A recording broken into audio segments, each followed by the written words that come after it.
Okay.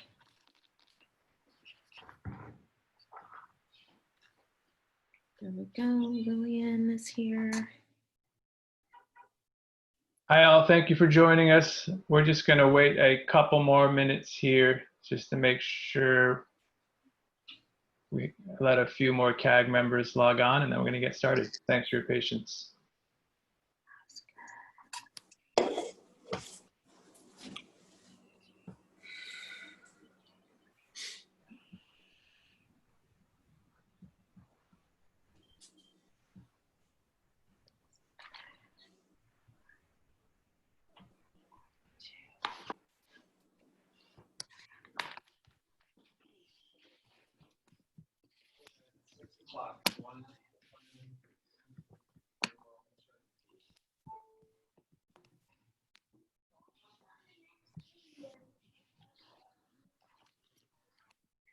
I think, Elisa, just in the interest of time, I might go ahead and get started if that's okay. Or did you want? Quite all right. Okay, great. And then the 4 folks, hopefully they will join us soon. Sounds good. Hi all, thank you again for joining us this evening for our second CAG meeting, Community Advisory Group meeting for the Ashby and North Berkeley BART Zoning Standards Project. Thank you very much for spending your evening with us. We're very excited to share more information with you all and leave plenty of time to gather some input.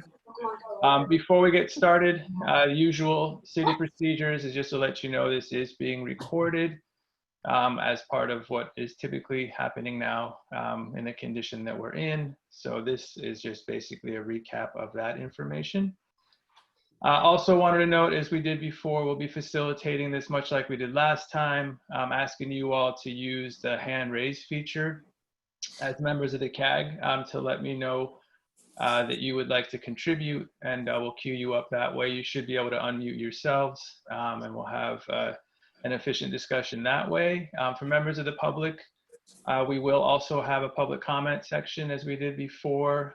Same thing, you'll use the hand raise feature either at the bottom of your participant window or by dialing *9, and that'll let us know that you would like to speak, and I could unmute you, and we'll give you plenty of opportunity to do so then. Also, we have, as we did before, had it open for comments before the meeting, as we will after the meeting as well, up until August 17th, basically 2 weeks from today. So you have that opportunity as well.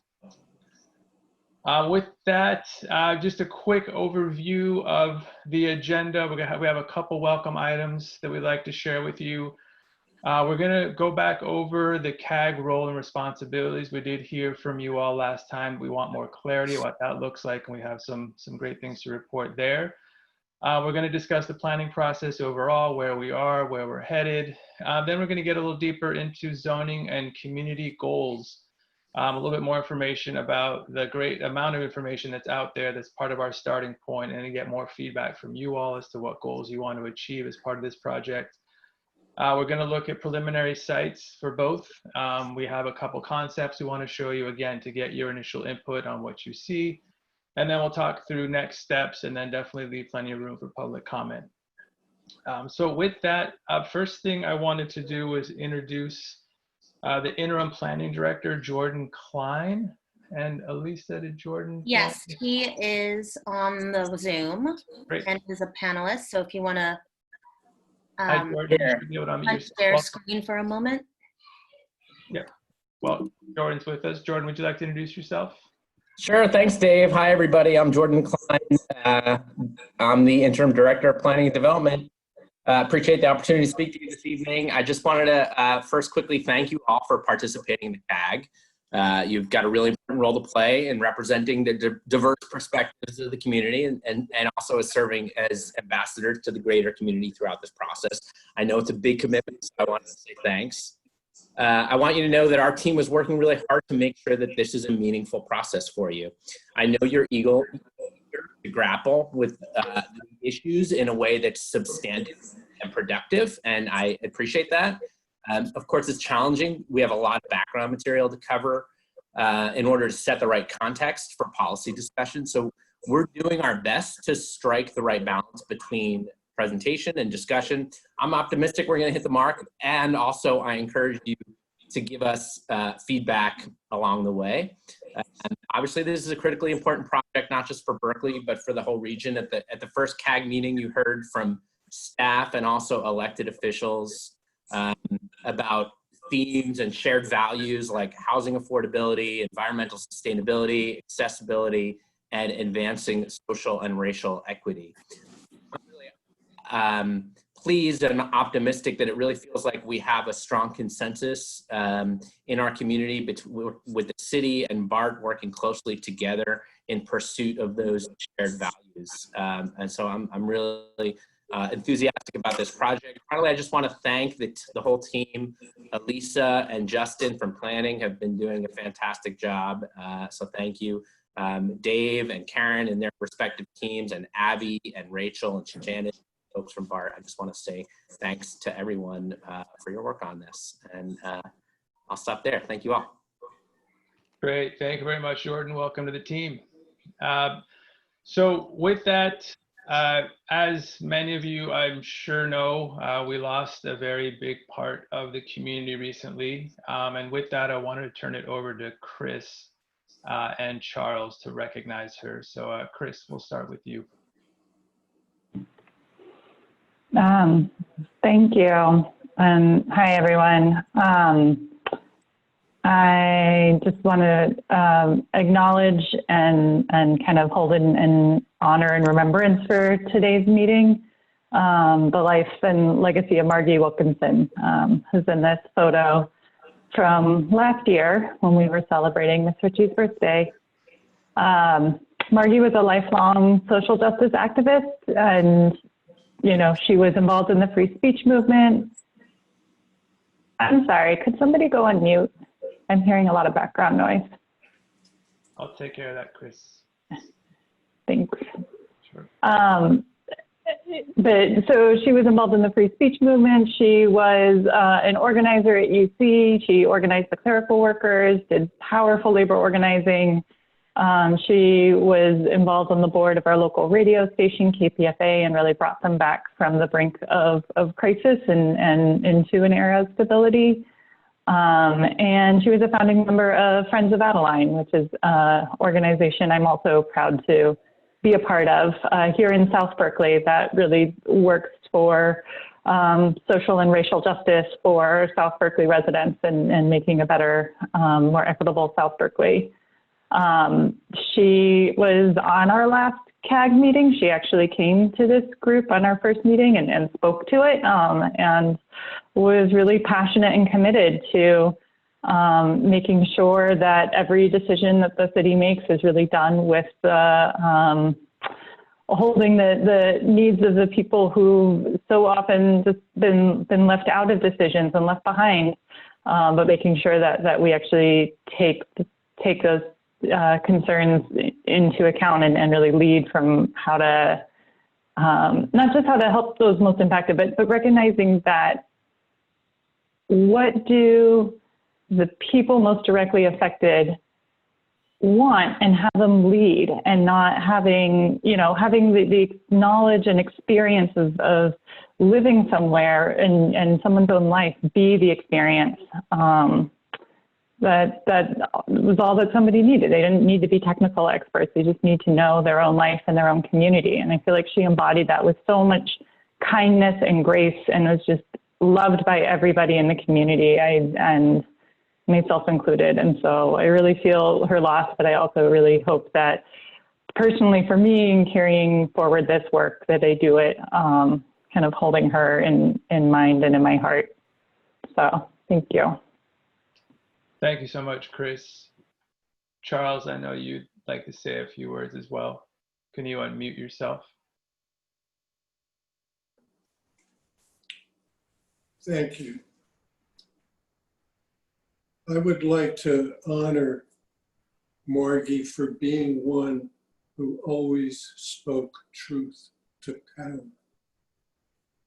And with that in mind, and with this project in mind, if we reach a point where there is a commons/plaza, I would like to suggest that we name it after Margie Wilkinson. a person who was always trying to have common understanding.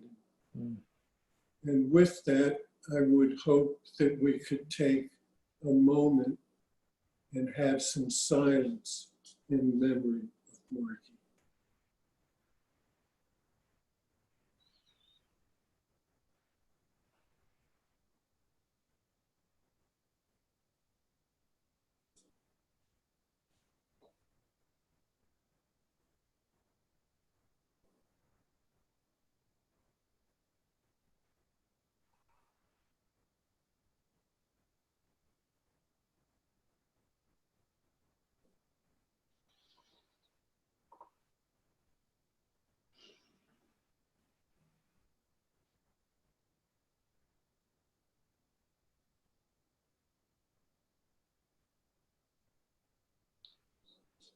Thank you for that, Charles. Thank you very much.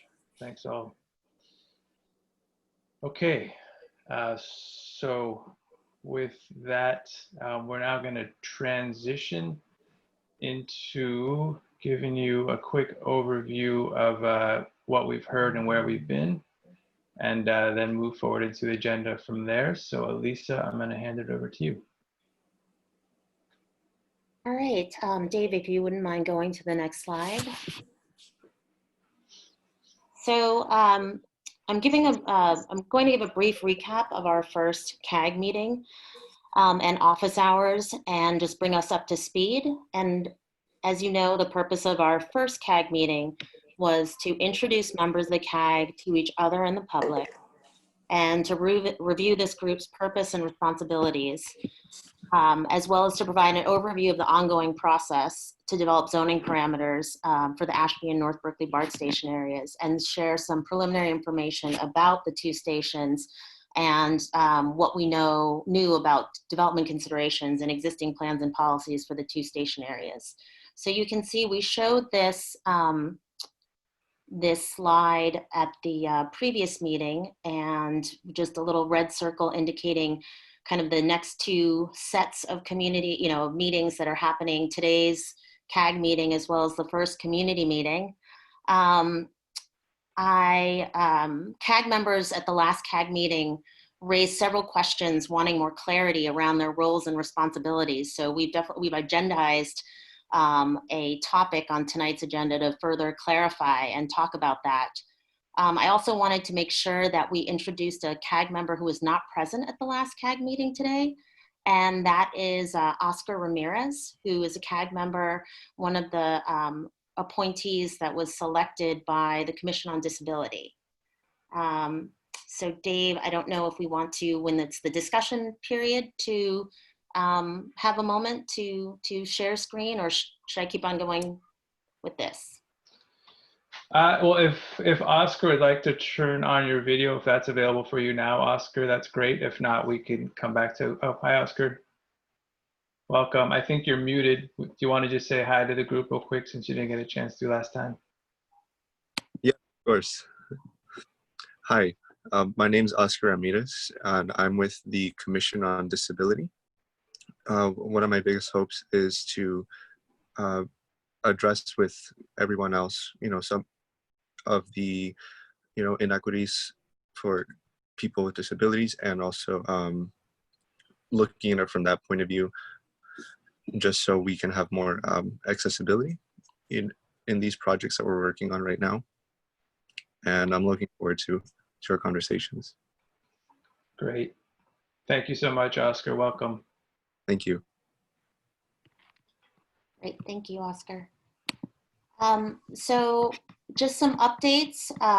In addition to our CAG meeting today, we'll provide some more information. Just like last time, we're going to do 2 sets of office hours where city staff, BART staff, and the consultant team are available to answer questions or further talk about things that were talked about tonight.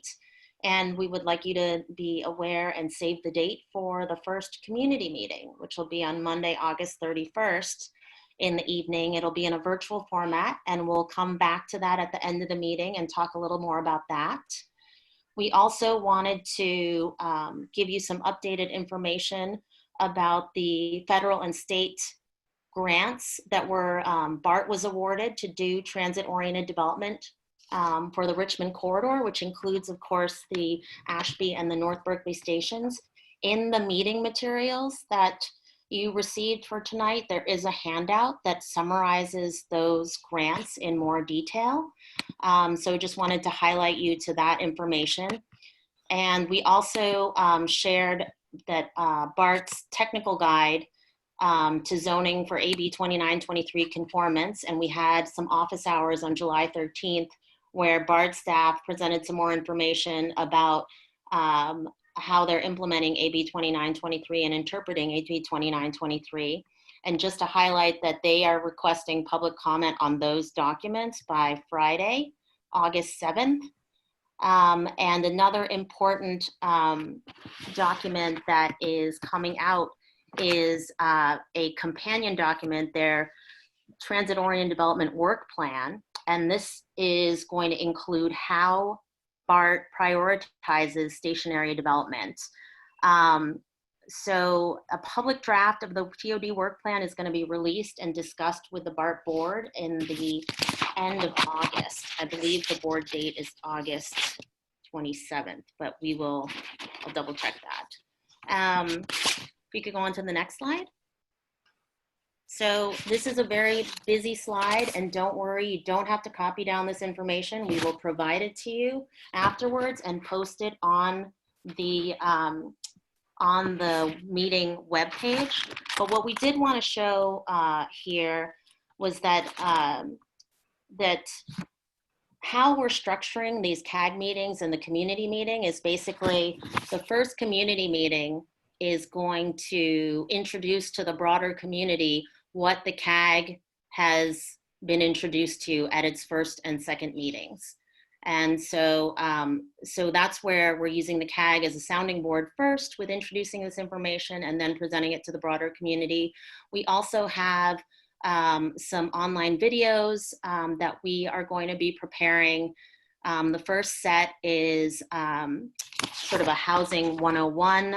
It's going to have information on, some information about what it takes to build affordable housing, some of the financing around it, as well as methods that cities use to recapture value from affordable housing projects. So we'll have those videos. I think we mentioned that there would be information in between the meetings so we could balance your time to be able to discuss more at the meetings.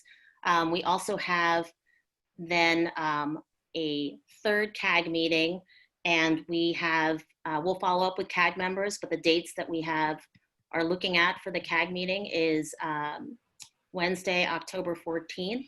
And we have a backup date too. We will be contacting you after this meeting offline to confirm. We're hoping you can hold both dates for CAG meeting number 3, which will talk about the further information development of the site planning scenarios and also preliminary project feasibility.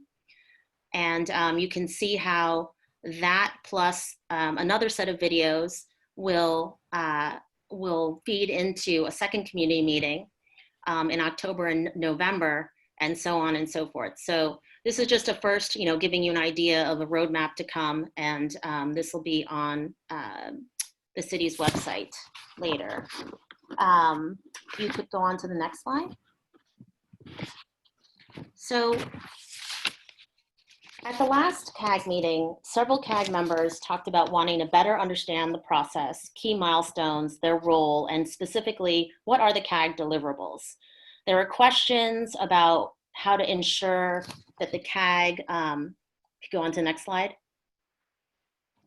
how the CAG could give meaningful input and actually have discussions about trade-offs and not just provide or share opinions.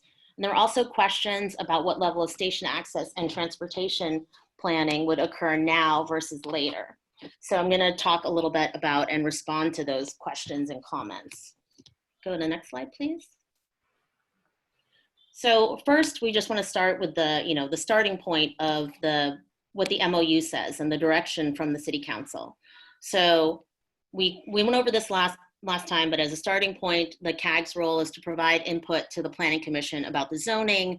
We're really relying on CAG members to be a source and a bridge of communication about this process to their community networks, the organizations they're a part of, so that we can amplify the engagement and outreach that we're doing. And lastly, it's to provide input to the city and BART about the joint priorities and vision document and other development parameters that will go into an eventual request for proposals or request for qualifications for potential developers. Next slide. So a little bit more about what CAG deliverables are. What does it mean about what they, in terms of what the CAG will produce? So we provided a number of documents in your meeting packet that will help the CAG to develop its deliverables and that will be useful references for this and future meetings. We provided a handout that summarizes the typical elements of our standards that are included in a zoning chapter. And we also highlighted, and we'll touch upon, what AB 2923 specifies for some of these standards. We also provided, and think that this is a very useful guide, is a table that is a summary of the goals and development parameters.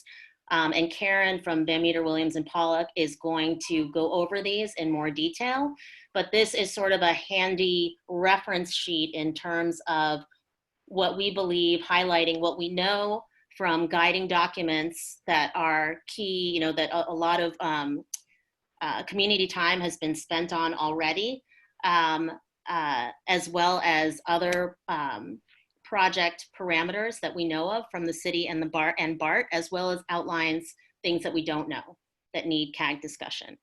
And finally, we also provided some examples of the RFP and RFQ that were issued by BART recently for the Lake Merritt Station and the El Cerrito BART Station, and highlighted some of the key pages that gave examples of development guidance that, that could be provided, or as a starting point, that the CAG could use as an example for something that might come out of this CAG.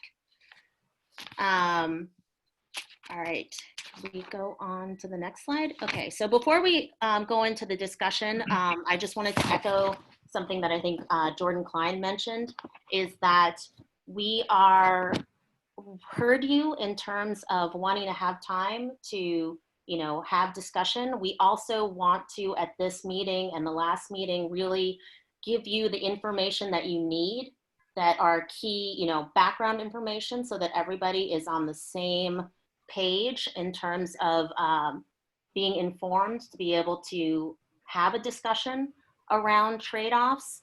And we value your input moving forward in terms of, how meetings are going. We are all in this new environment in terms of having these virtual meetings. So we are learning more as we go, and we really value your input about this. And then finally, there's a lot of information we're going to present tonight, and just rest assured that our intent right now is to provide you with this information, and you're not going to, we'll have discussion, and there aren't going to be decisions that need to be made today. We're all building on the information to be able to have a fruitful discussion. So with that, I'll turn it over back to Dave. Great. Thank you, Elisa. I'm going to go ahead and stop sharing the screen so that you all can see each other, hopefully more clearly, get a little more real estate on your screen. Just real quick before we get started with the CAG, I noticed there's a few members of the public or attendees that have their hands up. We are going to have a good chunk of time for public comments as well, so I really appreciate your patience. These first couple discussion periods are going to be with the CAG. So with that, any members of the CAG have any questions or comments based on what you've heard thus far? You could simply use the raise your hand feature, or physically raise your hand and I'll see you, and or unmute yourself, whatever is easier, feel free. Charles, I see your hand up. You can go ahead and unmute yourself, or I can help if needed. I just wanted Joel to know that I have a pile of close to 60 pages of documents that I've received since, I guess, June. And that's not including the BART information on 2329. If I had printed out all of the things that BART had to offer on 2329, I would have printed out over 200 pages. So I feel like a lawyer asking for discovery from a very large corporation. And I wonder how it's even possible for us to respond to most of this.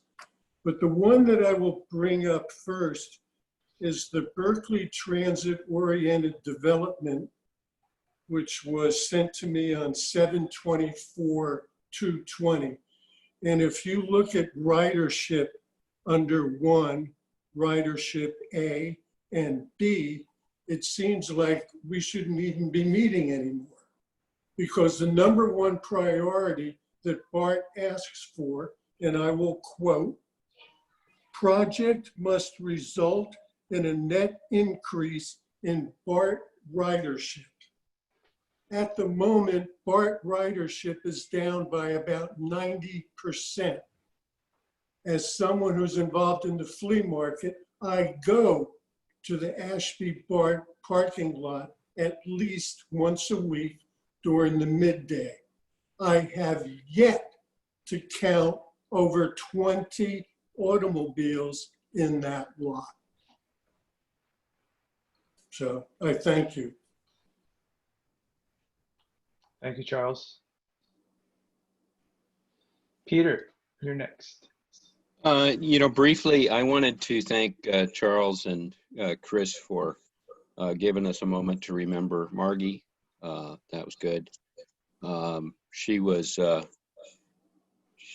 so good at prodding us all towards our better selves and our better collective selves, and I do miss her. So, and Charles, I like the idea of the naming. There are going to be a lot of good candidates when we get to naming the new plaza flea market, but I think that's a great suggestion. Anyway, thank you guys. Thank you, Peter. Mari, you are up next. Okay, apologies. I actually was having a hard time logging in, and so can you just briefly say what part of it, like, are we making comments in general, or is this like, where are we at here? Yeah, this is really just comments on what we just presented, or what Elisa just went through, reiterating what the CAG role and responsibilities are, kind of where we are in the planning process and where we're headed. Okay, and then the next portion of what is happening is what are we going to go into from here? We are going to speak through a little bit more background on zoning and community goals, just to understand all the great work that's been done thus far, to kind of establish the goals for this project. And then we're going to also present a couple of preliminary concepts for each one of the stations and get your feedback on both of those as well. Okay, I was trying to figure out, because I do have a general comment, so I was trying to figure out if now would be the appropriate time to say those comments, or if after you present the other part, but possibly it's sort of an overall kind of interpretation and feeling towards what is actually going on here. And I didn't actually get to flesh it completely out, but I will just read to you what I have currently, and sort of give you a gist, and other folks in the public a gist of what I feel like, just some things to just call out. So give me one moment. So it a little bit feels like it's somewhat of a mockery in terms of this process, and somewhat of an insult to a little bit of the intelligence and dignity of the Berkeley community. The community advisory group was put together after kind of like all these set rules and bills have been passed and sort of define the parameters of what our capacity is to influence what we feel as a community is appropriate for either neighborhood, in terms of Ashby, in terms of North Berkeley, in terms of saving things like the flea market and providing affordable housing. So I just want to call that out and acknowledge that. It also, that I want to acknowledge that there have been members of the community that went back and looked at actually BART board meetings like prior to bills being passed, and they actually did a lot of research, and there is some collusion in terms of, you know, passing these bills and creating these certain zonings or, you know, determinations for the BART stations that are not necessarily accurate to what the community would deem is appropriate for our particular neighborhoods. And that's sort of, like I said, is an insult to the community. It's an insult to the city of Berkeley. It's an insult to our neighbors and families who live here. You know, the city and politicians and the climate of right now, you know, the housing crisis term has been being thrown around, you know, for the last few years. And what I've seen in terms of like in our community, we've seen an incredible amount of market rate housing being built, far exceeding the amount that the city deemed was needed to meet the certain criteria for market rate housing. And, you know, it's more like there's a business of colonizing going on. It's a colonizing crisis, not a housing crisis. You know, the business model of like our colonizing forefathers to inflate the cost of living to an amount that, you know, our working class, normal people, minimum wage workers, in which our community looks down on folks who work jobs that make minimum wage, like they are unworthy and that they should have worked harder or done more to be able to afford the things that are increasing as, you know, as each moment passes. And really what's being reflected here is that the folks that are able to inflate and maintain are being able to also, you know, colonize and take the territory that they desire. And many of these territories were areas that were ignored and even deemed undesirable. If you think about the redlining here in South Berkeley and also in West Berkeley, there are areas that were, you know, undesirable, unsafe. Black people were living there, and no one, you know, others did not want to go there, and they even would propagandize it as being unsafe and scary and descriptions such as that. And I kind of feel like it's actually, you know, if we're being honest, it's kind of still undesirable in a sense, because when the city can't quite gain enough momentum to actually get rid of the unhoused and working class or whatever, you know, it's still not quite desirable, right? We're not there yet with more market rate housing and more new kind of businesses and stuff that aren't really serving the community population who's here and the people who remain in the city, who grew up in the city, who are struggling to remain here in the homes that their families worked hard for, and that they try to maintain, to provide, and also that they want to hand down to their families and continue their legacy here in Berkeley. And I just have to also call out that, you know, it's not like it's anybody's fault here, right? This is the world we live in. The predatory nature of capitalism, especially as it's applied to commodifying housing, and really in honesty to commodifying everything and we see it's a detriment, right, to our entire existence. But here with this BART project, we're talking about housing. So we're talking about housing built on public land, and without question, it should be built for public good. I noticed that in the information packet and the summary that we received, which also I want to add that I'm one of the people who requested a printed copy, and I received it, and it's like font size microscopic. And for me, it's hard to look at the screen because of the bright glare. My eyes are sensitive, and to squint down or have to use magnifying glass to read this is sort of a, you know, it's sort of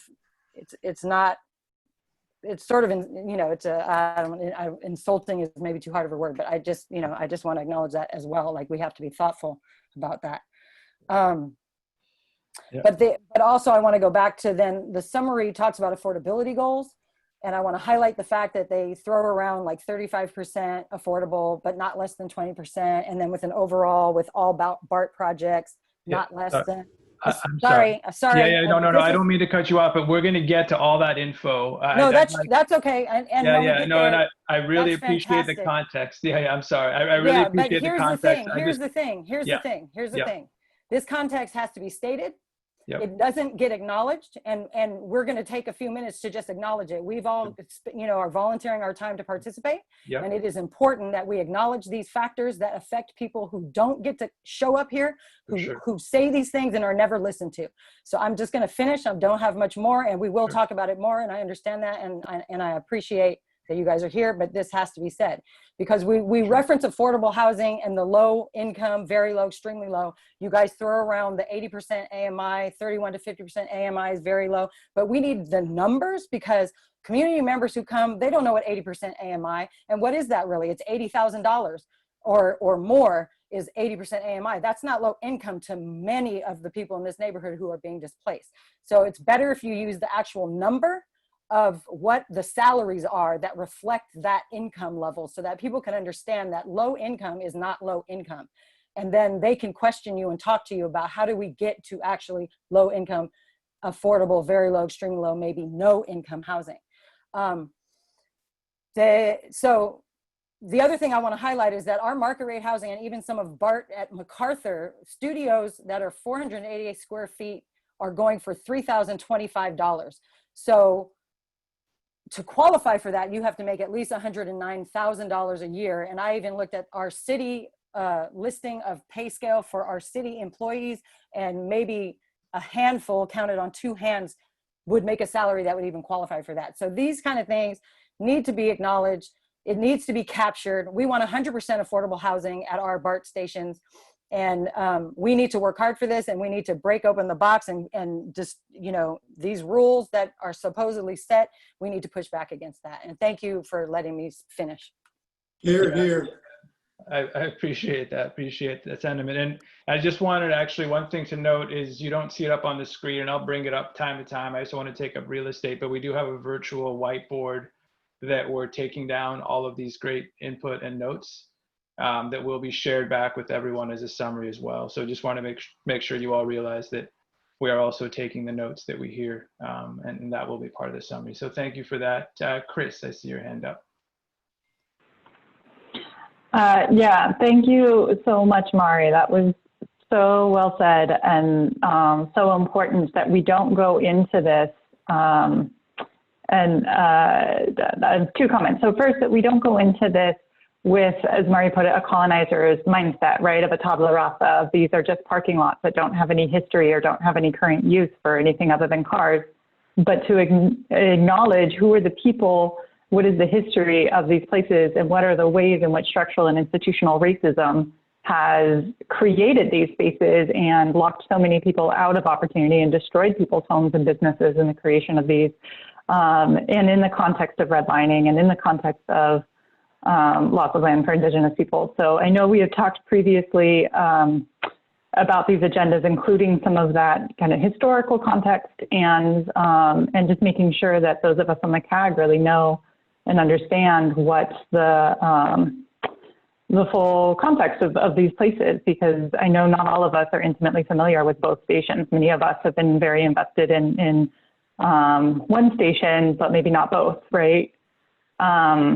I also just wanted and really appreciate what Mari said about the income levels. It's something we've talked about with the Adeline Corridor specific plan, which I should note has a really fantastic existing conditions report that I ask if, everyone should be encouraged to read, in terms of getting some of that context of who actually lives in this community.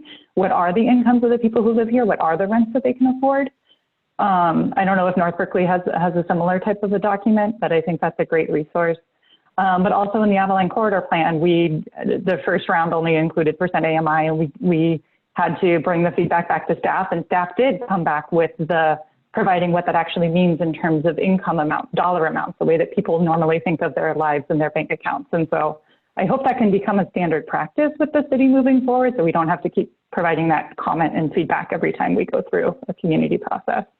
The last thing I want to note is I appreciate the responsiveness to the questions that came up in the last CAG meeting, and you mentioned that you wanted to respond to some of those questions, particularly around the CAG members' roles, and not just us providing opinions, but how is that actually how are we actually going to work through some of these issues to come up with recommendations, right? And I didn't actually hear I heard that named, but I didn't actually hear how that was going to happen. So I was curious if staff or David, someone can just say more about like, what does that mean in practice? Does that, in terms of like, how are we actually making decisions as a group about what our recommendations or input is going to be to inform the Planning Commission and inform like the RFP, RFQ process? I can say something briefly to that. I see a lot of hands raised, so I'll just be brief.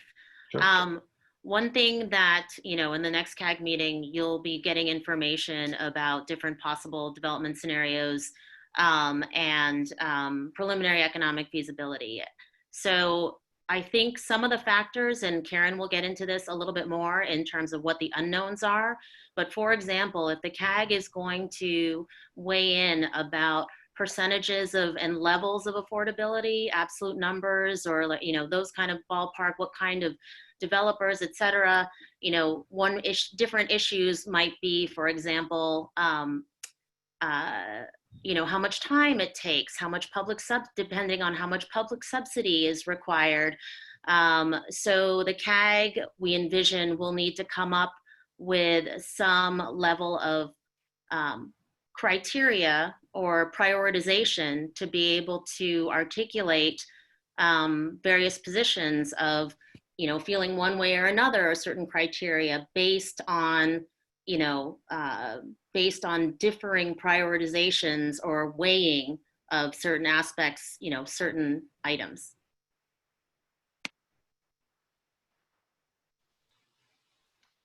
Thank you, Chris. And we'll definitely come back to it as we talk through the rest of the presentation too, and hopefully it'll help answer that question of what's on the table and how we're going to work together to decide on some of those recommendations moving forward. So next, I see Haley's hand up. Hey everyone. I had a question about the community meetings, and maybe you're going to get into it later, and that's fine, about whether, like, is it a feedback opportunity or is it just an updating the community on what's happening? And if it is a feedback opportunity, what are the opportunities for feedback? And how does that mesh with the process of feedback that we're giving?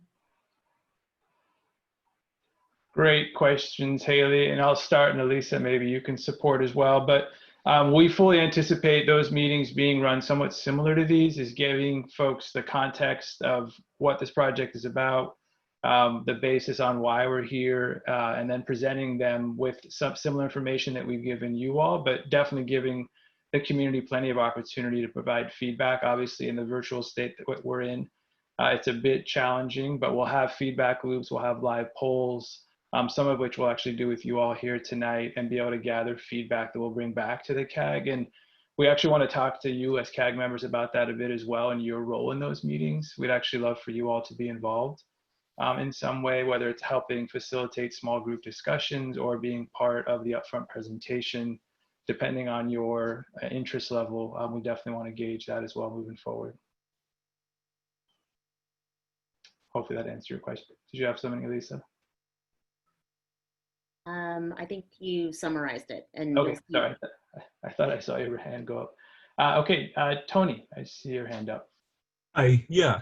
So to go back to some of the stuff that Mari was talking about, it resonated for me as well. And she talked about the fact that the way the sites were categorized, and particularly how these categories were developed, that there was quite a disconnect. And we went looking for the process and couldn't find it as well. We have categories in slides to the BART board, and then we have them in the law. And what was missing from that was community input.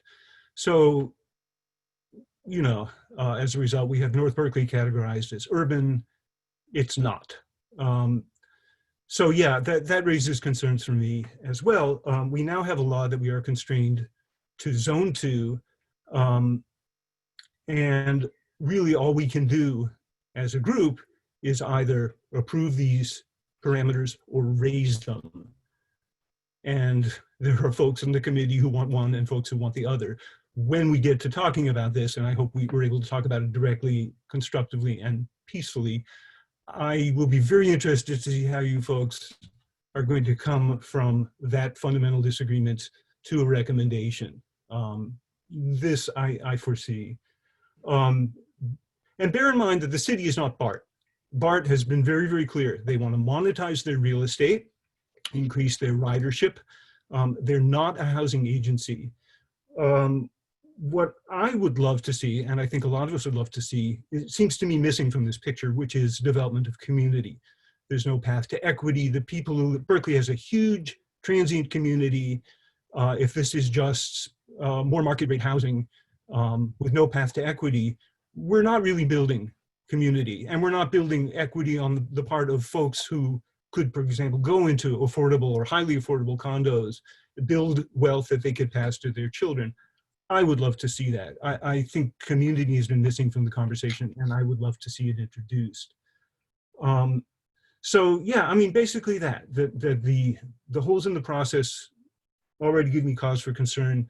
The ability of a disparate group like this to get to consensus, I question, and I would hope that as a group we can focus on what's best for the city of Berkeley as a community. BART has been very clear about what it wants, but that's not what we're here for. So I'll just leave it there. I appreciate the input, Tony. And we are going to be talking quite extensively about the community goals here tonight as well. You mentioned equity being one, so we could definitely dive into that deeper and get everyone's input on what and how that should look moving forward. So appreciate that. I saw one other hand up. It looks like it might have been lowered. So unless there's any other comments, I'm going to go ahead and share my screen here again. Oh, Blaine, yes. Thanks, Dave. Yeah, I sort of brief comment. Not really quite sure how to weigh into this part of the discussion, but it seems like an appropriate place just to sort of put a comment in about the process, since that's been raised. And I mean, I totally appreciate the challenge for you all on the consultant team in the city of trying to deal with this pretty imperfect format to have a substantive discussion and get us all up to speed at the same time. So I'm acknowledging the challenge of that. But I think the purpose of the CAG, like one of the purposes is to, when this gets to the Planning Commission, to provide a kind of legitimacy to what they'll actually be debating. Because I think we don't have any power on this body. We're here to debate and discuss things.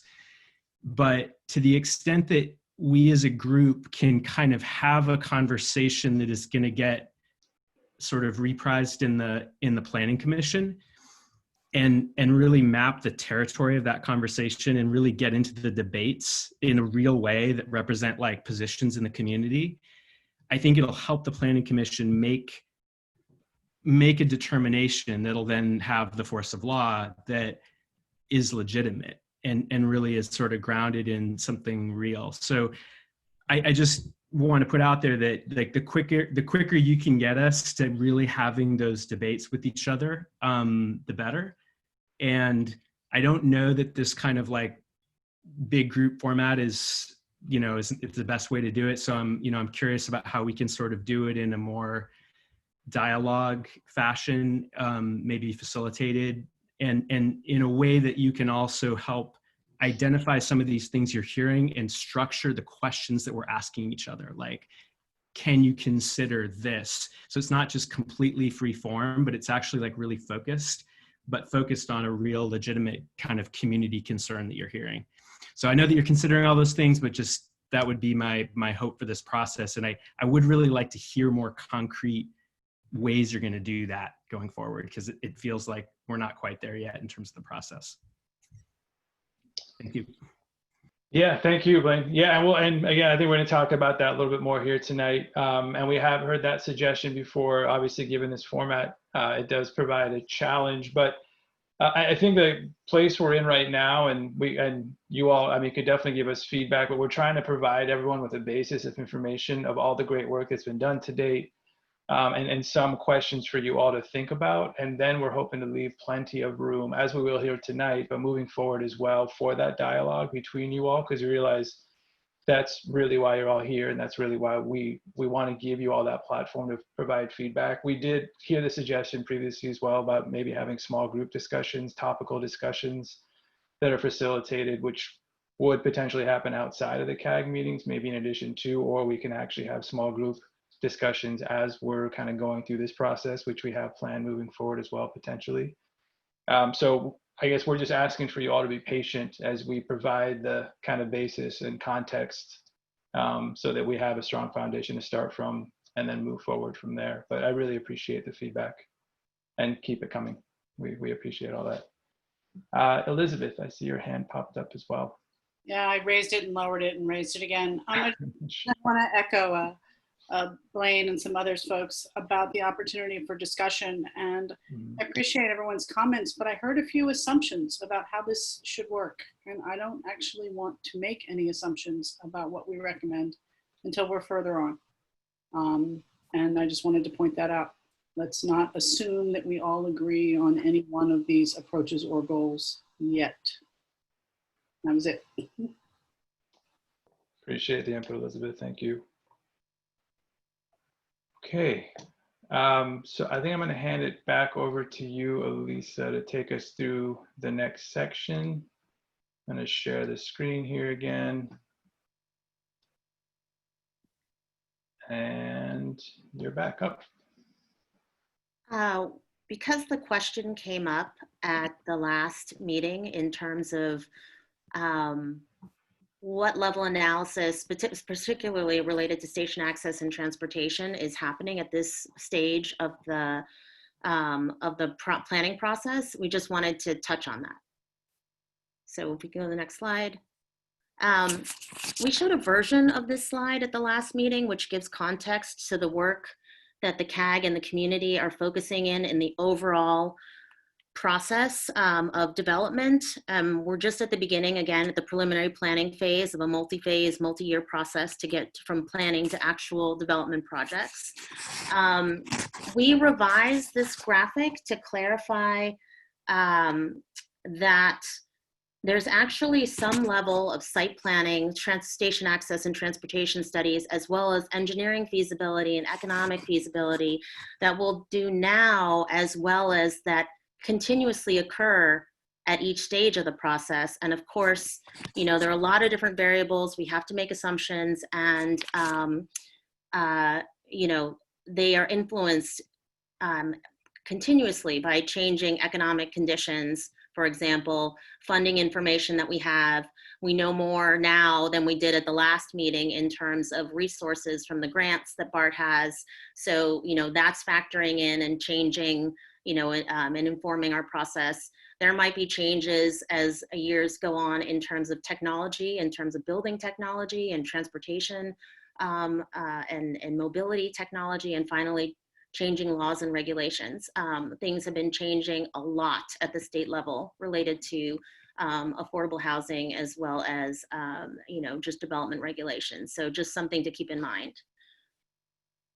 We go on to the next slide, and I will turn it over to, is it Lawrence from Kittleson, who's going to talk a little bit more about our scope? Either Lawrence or Amanda?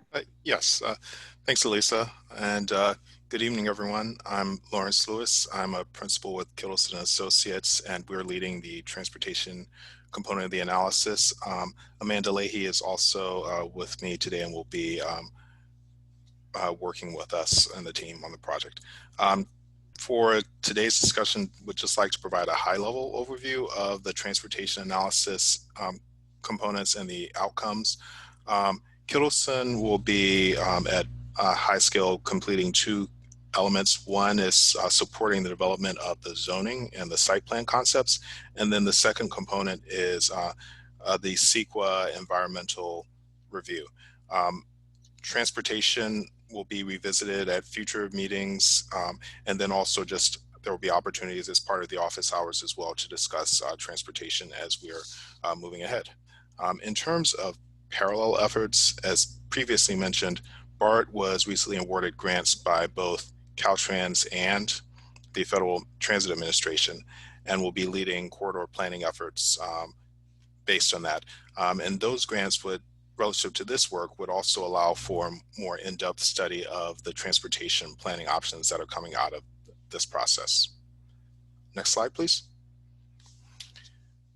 Talking about the transportation outcomes of the project, of this process, one is to inform the design of the site access points, internal circulation system for both stations. Second outcome is to look at optimal locations and design requirements for passenger loading. So that's pickup and drop off for BART patrons, for private vehicles, for taxis, Uber, Lyft, buses, and shuttles. Also to look at on-site parking, both for BART and for development, and have a strategy that looks at what that is for each of the stations. And then also to look at recommendations for transportation demand management. So that's focused on ways to reduce vehicle trips to and from the sites by encouraging walking, biking, and transit use. Some examples would be things such as free or subsidized transit passes or bike share membership. Next slide, please. Getting into some of the analysis components, this slide just talks through some of those. As a first step, we are looking at existing conditions and the circulation systems for each of the stations. And so those are the exhibits shown on the left. We will be sharing these separately for feedback, but we just wanted to show the illustrations to acknowledge that those are the starting points for the analysis that we'll be conducting as we look at various modes of transportation around the sites. And so first is looking at travel demand estimates. So understanding how many people would walk, bike, take transit, take taxis, et cetera, to each of the stations, and to also understand the requirements for passenger loading and the space that that would occupy on the site. Also looking at available traffic counts and census data to understand traffic patterns or travel patterns. So that's both current travel patterns as well as historic ones, and future estimates as well based on the development programs or the development concepts. Looking at intersection operations, so for the site analysis or site access points, understanding what traffic operations would be like, what kinds of queues there might be for vehicles, and delays as well, to just understand what traffic flow would be like around the stations associated with the concepts. Looking at safety, recognizing that pedestrian bicycle access and improved safety is going to be an important element. Want to look at issues such as sight distance at access points and driveways, and then also just reviewing the circulation patterns with a focus around safety to identify potential conflict points and how those can be addressed or remedied. From a parking standpoint, looking at existing parking inventory regulations, but also looking at ranges of potential parking supply on site, recognizing that there is a range that can be provided, as well as potential parking demand, and really helping you all evaluate the trade-offs between providing more parking versus allocating space for more uses on the site.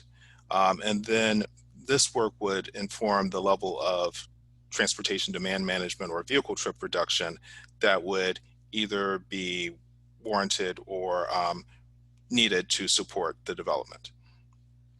Switching to the sequence analysis, the topics include looking at vehicle miles traveled, looking at emergency access, as well as consistency with local plans and policies. And as mentioned earlier, we'll have additional transportation discussion through future meetings as we move ahead with these analysis, and then also through the office hours that were mentioned earlier. And so with that, I'll hand it off.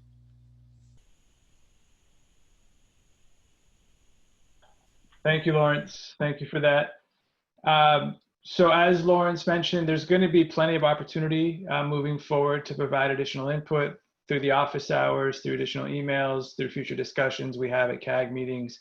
But we just wanted to open up real quick to see if there's any initial thoughts or comments. And it looks like Lillian, you have your hand up, so you're up. Thanks, Lawrence. I just wanted to ask if you have historic data as well as any data you might be collecting now, because to Charles's point, I think both of those BART stations look very different than we would hope and anticipate them to in the future and in the past. Yes, absolutely. And we do recognize that. So yes, we have historic data that's both from the Adeline corridor study that was mentioned earlier, as well as data that's been provided by BART. Great, thank you, Lillian. Let's see, Betty, I see your hand up. Hi. My question is, how does the transportation analysis account for COVID? Is that something that you're taking into account? Or do you feel, is there an assumption here that the development timeline is such that, you know, we'll be, quote, back to normal by the time these projects are built? Yeah, how do we see COVID affecting like transit-oriented design and our assumptions about, I guess, conditions? Yeah, it's a good question. I'd say there's not a definitive answer, but yes, the assumption largely is that, you know, as we're looking at the longer term horizon of these projects, that we're looking at conditions returning to some sort of normal. In other words, we're not using, say, the current level of BART ridership going forward. We can also do scenario planning to understand what potential futures look like in terms of ranges, but you know, the main takeaway is that yes, we're assuming that transit is in a better position than what it's like at, you know, right now. Great, thank you, Betty and Lawrence. Haley, you're next. I was wondering if and sorry if you said this, if the transportation analysis included different types of parking policies for the surrounding neighborhoods as well as for the station itself. So the focus of the analysis is on the station itself. And so but one component of it is, of the analysis, is looking at transportation demand management, recognizing that it is necessary to have policy measures that look at how to reduce the demand for parking outside of the station or just parking in general, so that people are walking, biking, and taking transit to the station.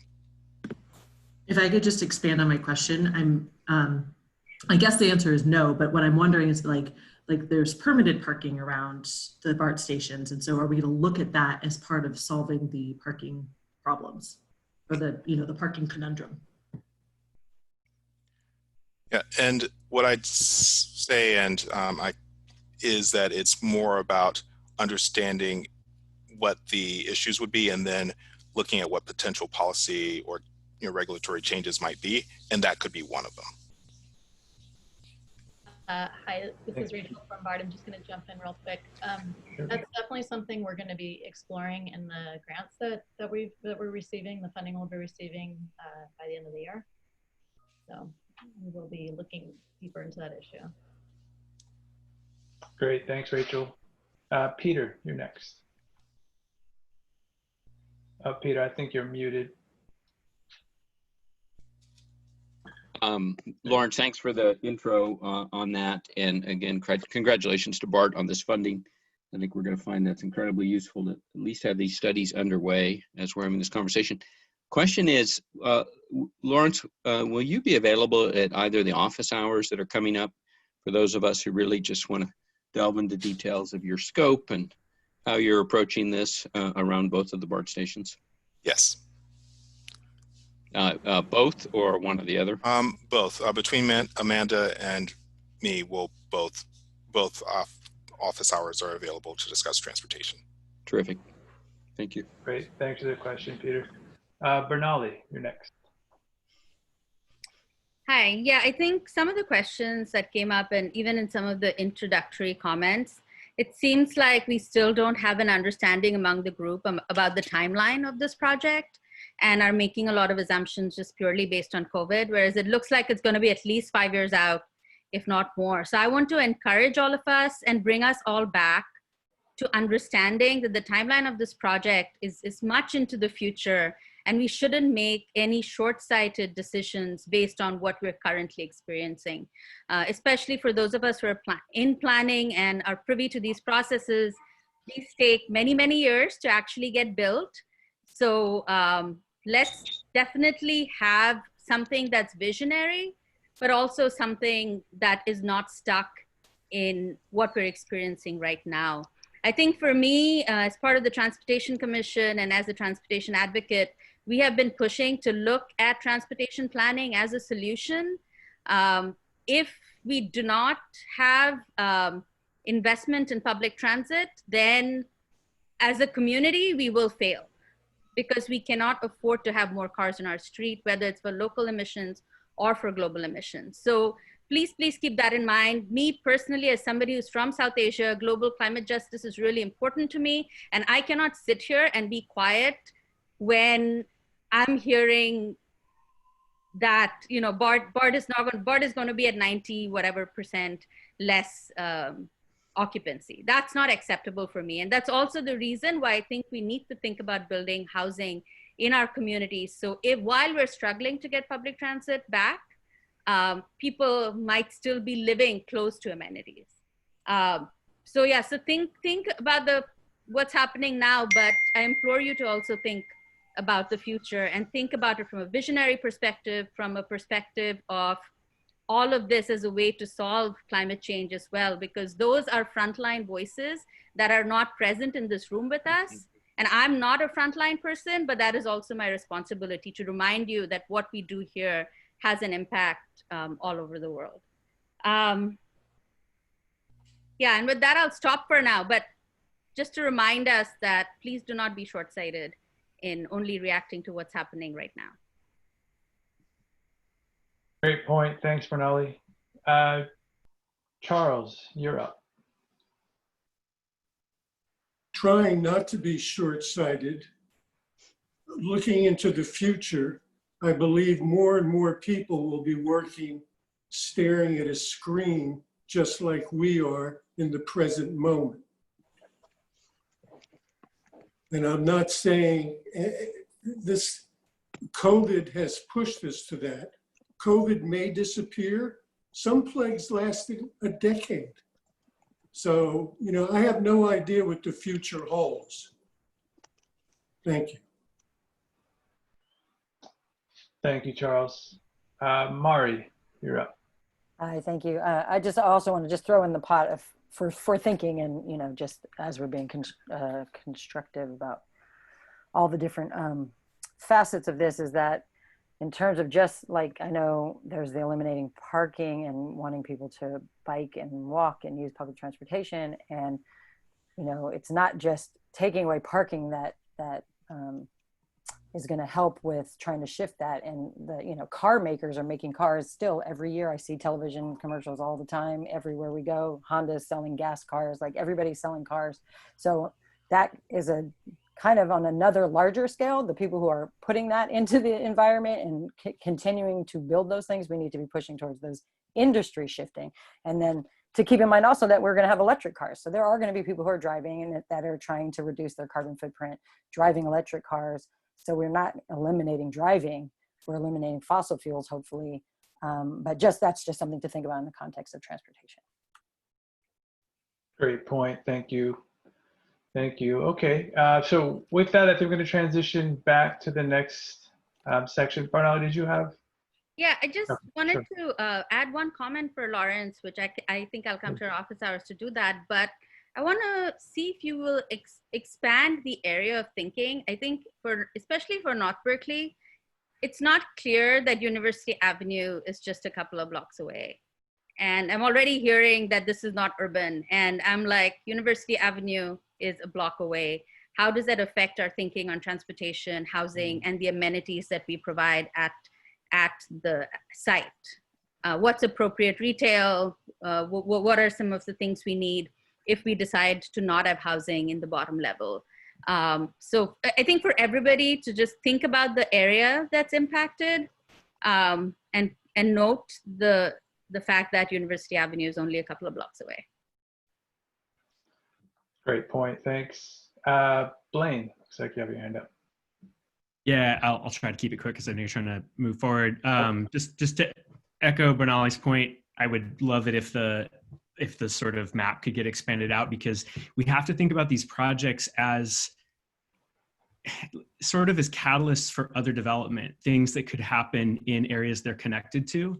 The rest of the city will change. We're not just focused on changing these 2 sites. These will be changing whole corridors of the city eventually. So that's the potential of these projects. So the transportation analysis should sort of have a similar scope, I think. So that's just the one point. But the other point I want to make is that I know this is not quite what we're doing, but we can't get in the trap of analyzing and replacing the system that we have. We need to imagine, how much traffic do we want?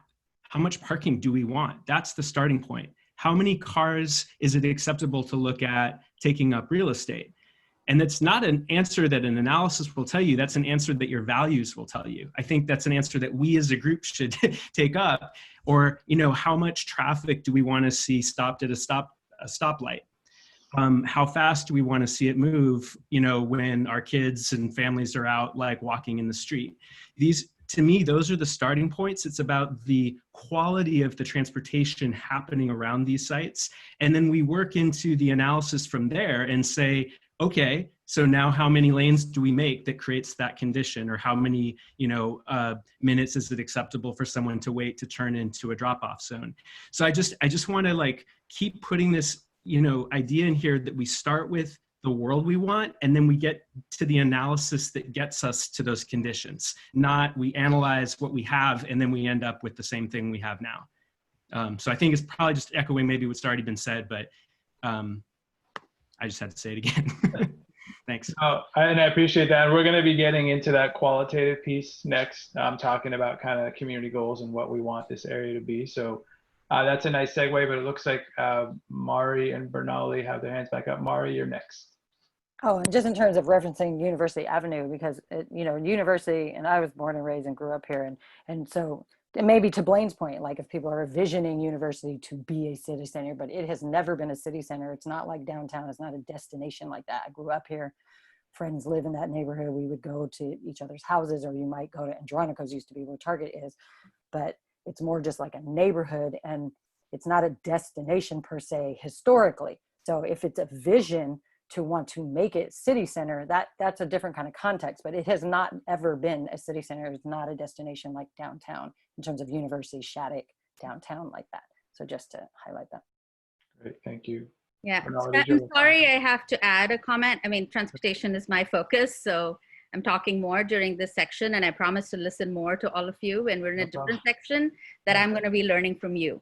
I just want to say, I think, again, not to have a back and forth, but University is a major circulation corridor, and I think that, and so far it has been a lost opportunity in terms of having it be developed into a neighborhood of some kind.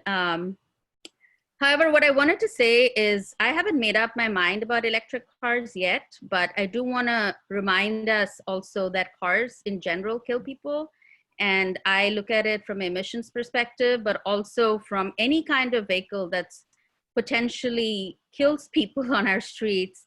Let's look at electric as a transition and not as a solution to all of the issues that come with cars.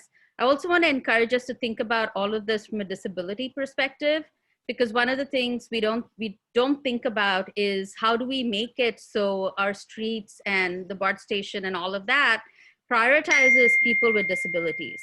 Because if we are trying to say everybody's going to drive there, that's not going to work. But if we can have some kind of analysis of how we make it so that people who absolutely have to drive, whether it's seniors or people with other kinds of disabilities, how do they get there?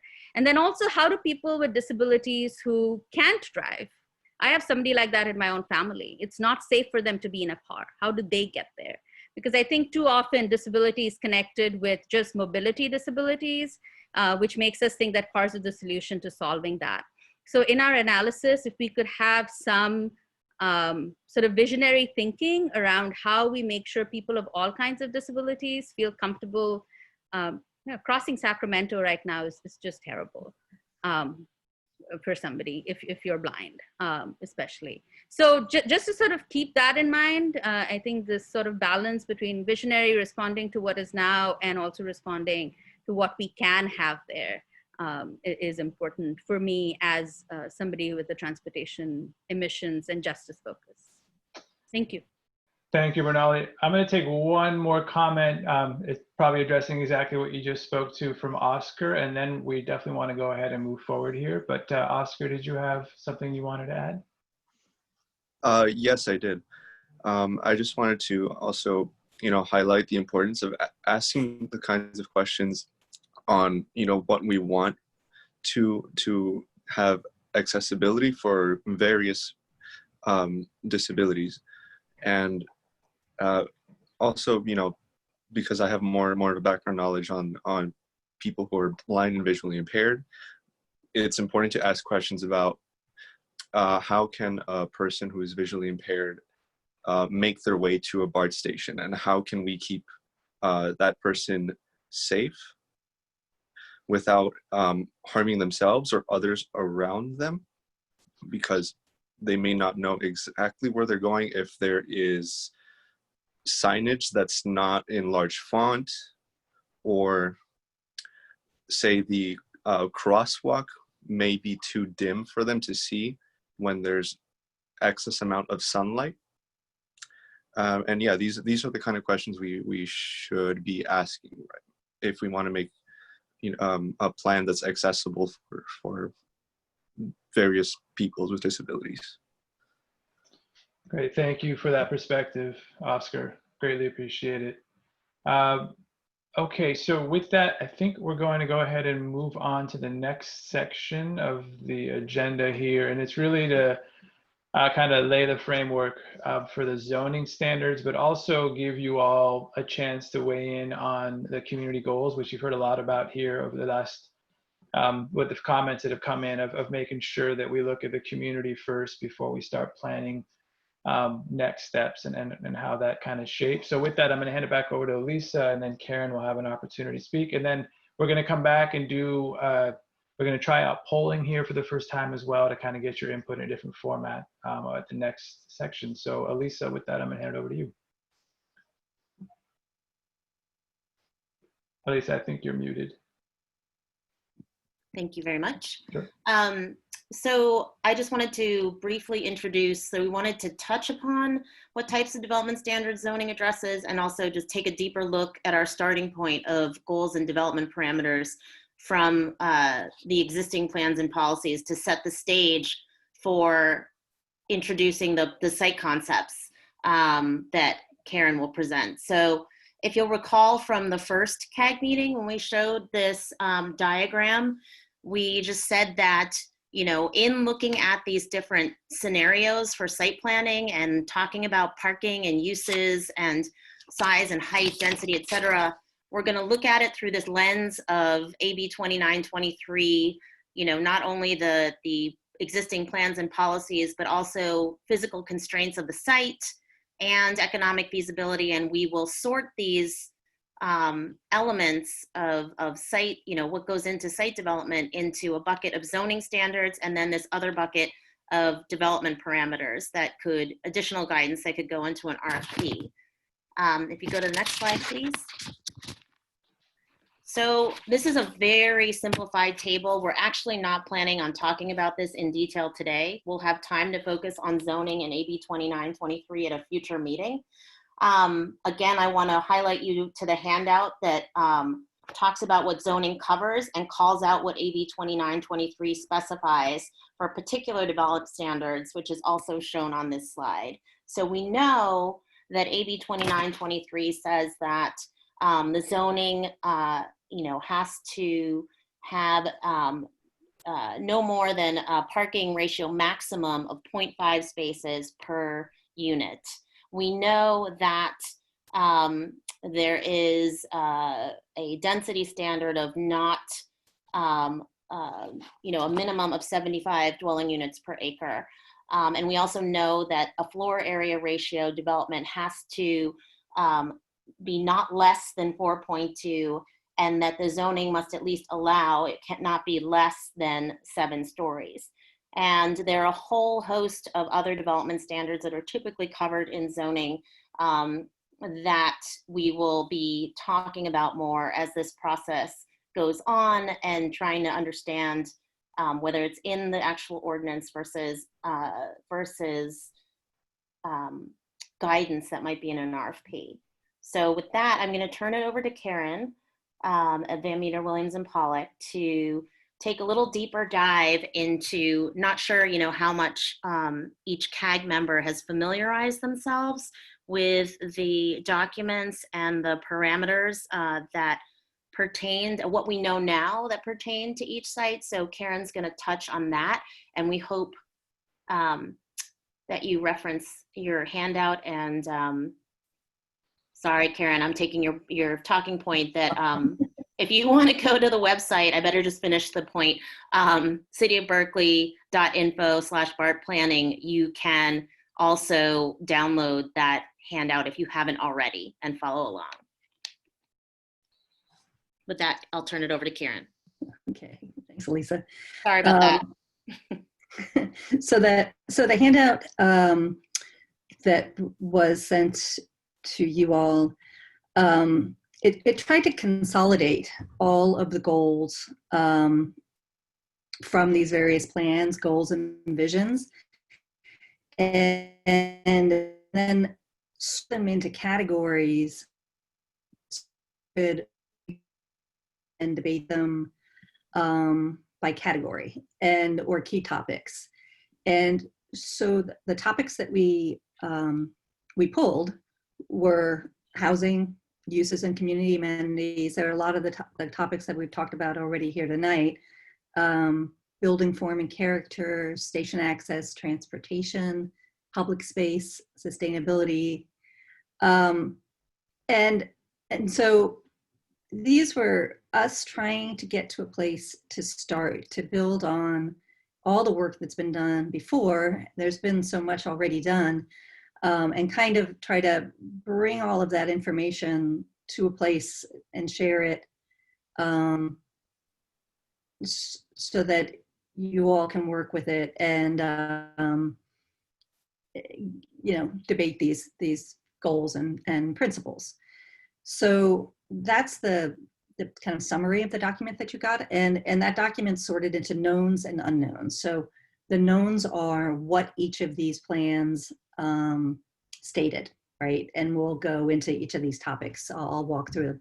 And the unknowns are what hasn't been stated, what hasn't been defined yet, and that will be part of what we'll be looking at now in this process. So trying to get at what are these unknowns and how do we want to define goals for the station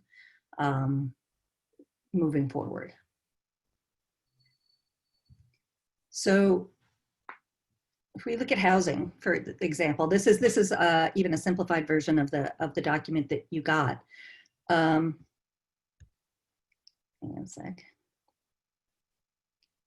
So we know that the BART has these percentages of affordable housing. We know that for the most part, everyone would like to exceed these percentages. We know that feasibility is required, and you know that the exact percentage and number of units is still to be determined. So that's maybe part of what we will work on getting to in this process. So we can explore the range and mix of affordability. We can definitely bring back that you know, a chart that actually gives actual numbers. I completely understand that comment. And I think it's always difficult because that, you know, gets updated every year. And so we can bring back that so that people understand what affordability is actually, you know, offered or where those ranges meet. So we can look at the types of residents that would be served in different kinds of housing, different affordable housing. You know, could be focused on people with accessibility needs or special needs, or trying to allow people from the neighborhood to move in, or there's different looks at those types of residents that could be served. We'll also look at housing types and unit sizes that relate in some ways to who will be living in this housing.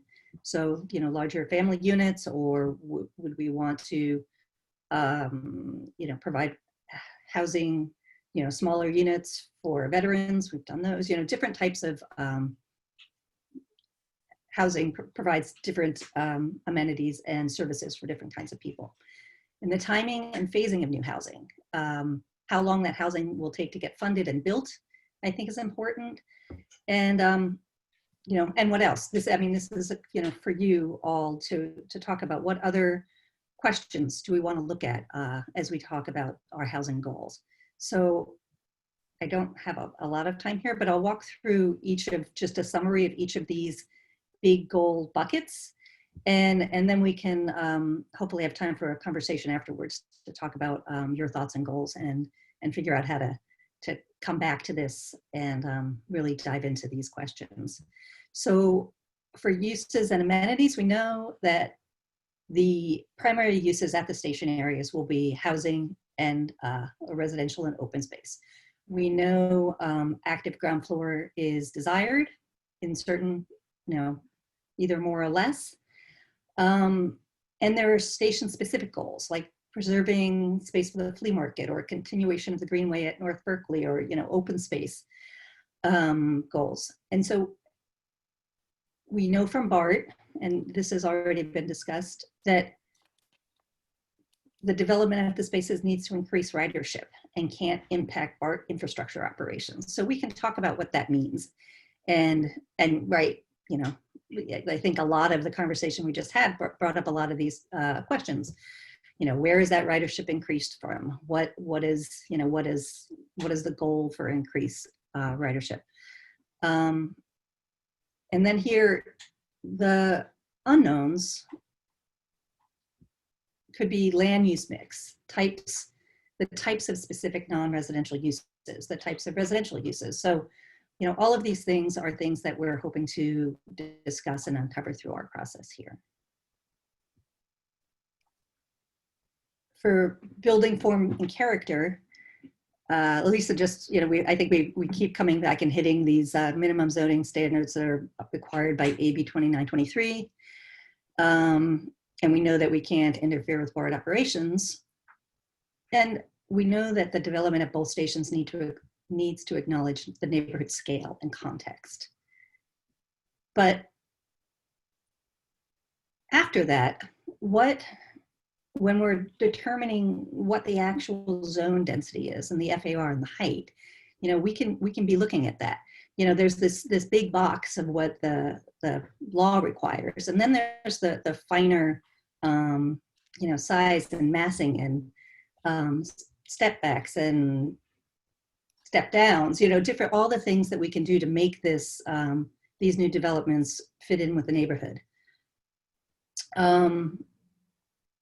I don't, through this particular process, we may not know the ultimate number of units at each site, until there is an RFP or a chosen developer, but we will have to make an educated assumption for the EIR project description. So we'll be getting closer. So we'll be looking at alternatives for the stations and trying to get a ballpark numbers for this. We also talked a lot about station access and transportation, and I don't know if we need to spend a lot more time on this now, but we do know that we want to include accessibility and prioritizing access for pedestrians and bicycles and shuttles and buses and all sorts of non-car access, and that there are planned bike and pedestrian improvements for both stations already on the boards. And so the goal is to minimize the need for replacement parking. And some of what we'll get to in the next segment will be these alternatives that we're looking at for block and circulation patterns, so that to try to accommodate all users and specific numbers. So we're working kind of from this big picture to these more specific. So specific numbers such as amount of replacement parking and bike parking and storage will be determined down the road. So right now we're just looking at kind of frameworks for these circulation patterns. Public space, there's only one more after this. Thank you for your patience. We know that both, all of the plans have stated that any development at the stations will include publicly accessible outdoor space. The Adeline Corridor Plan designates that Ashby should have a large flexible plaza for the flea market and other civic events, and incorporate public art that reflects the neighborhood history and culture. In North Berkeley, we know that the right-of-way over the tunnel through the site is not to be developed, so that could become a natural location for open space.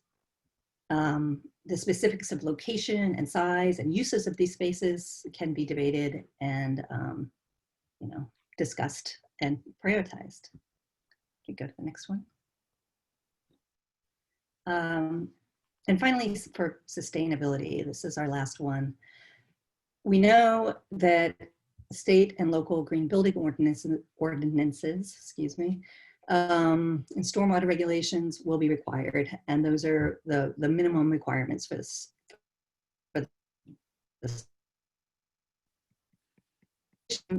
Both stations, electric buildings and things such as electric vehicle charging. And we can look at sustainability measures up above these goals, right? So we can look at what's been stated as a baseline and look about where we want to exceed and what specific goals the CAG and the community as a whole want to focus on. So that was a quick summary of the goals, and we are really hoping to hear from you on whether you think these capture the vision and goals from the previous plans and what your priorities are and what else might need to be included here. Are these categories for the goals the right ones? And are we really, is there something that's not, that might be missing?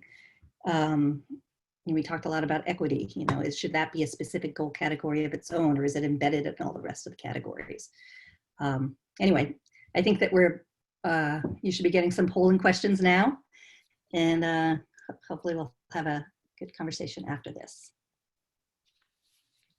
Yeah, thank you, Karen. I just want to note, as we were putting this together, we probably looked at this 20 times, and I think we missed one small typo on the building form slide. The right side should have said North Berkeley, but I think we had Ashby listed twice. So if you all have a question on that, we apologize. That was just a quick oversight on our part.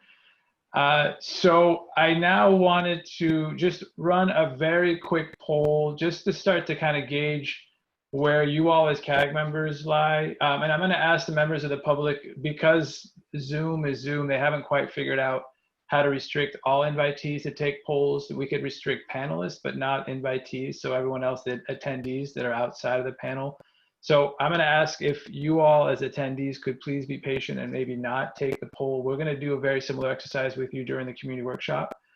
We really want to kind of gauge the CAG's kind of interest and their kind of direction here, and then have a discussion with them. And then again, we'll be able to kind of reiterate this at the community meeting moving forward. So with that, I'm going to launch this quick poll that's really just, we're not necessarily doing any voting or asking you to stick to any of your answers. This is purely meant to just spear discussion with you all right now. We just want to get a sense of the goals, of the goal categories, which ones you all want to see prioritized or is your priority, just so that can kind of spur our discussion here. And then Tony, I see that your hand is raised as well, and I'll get to your question next.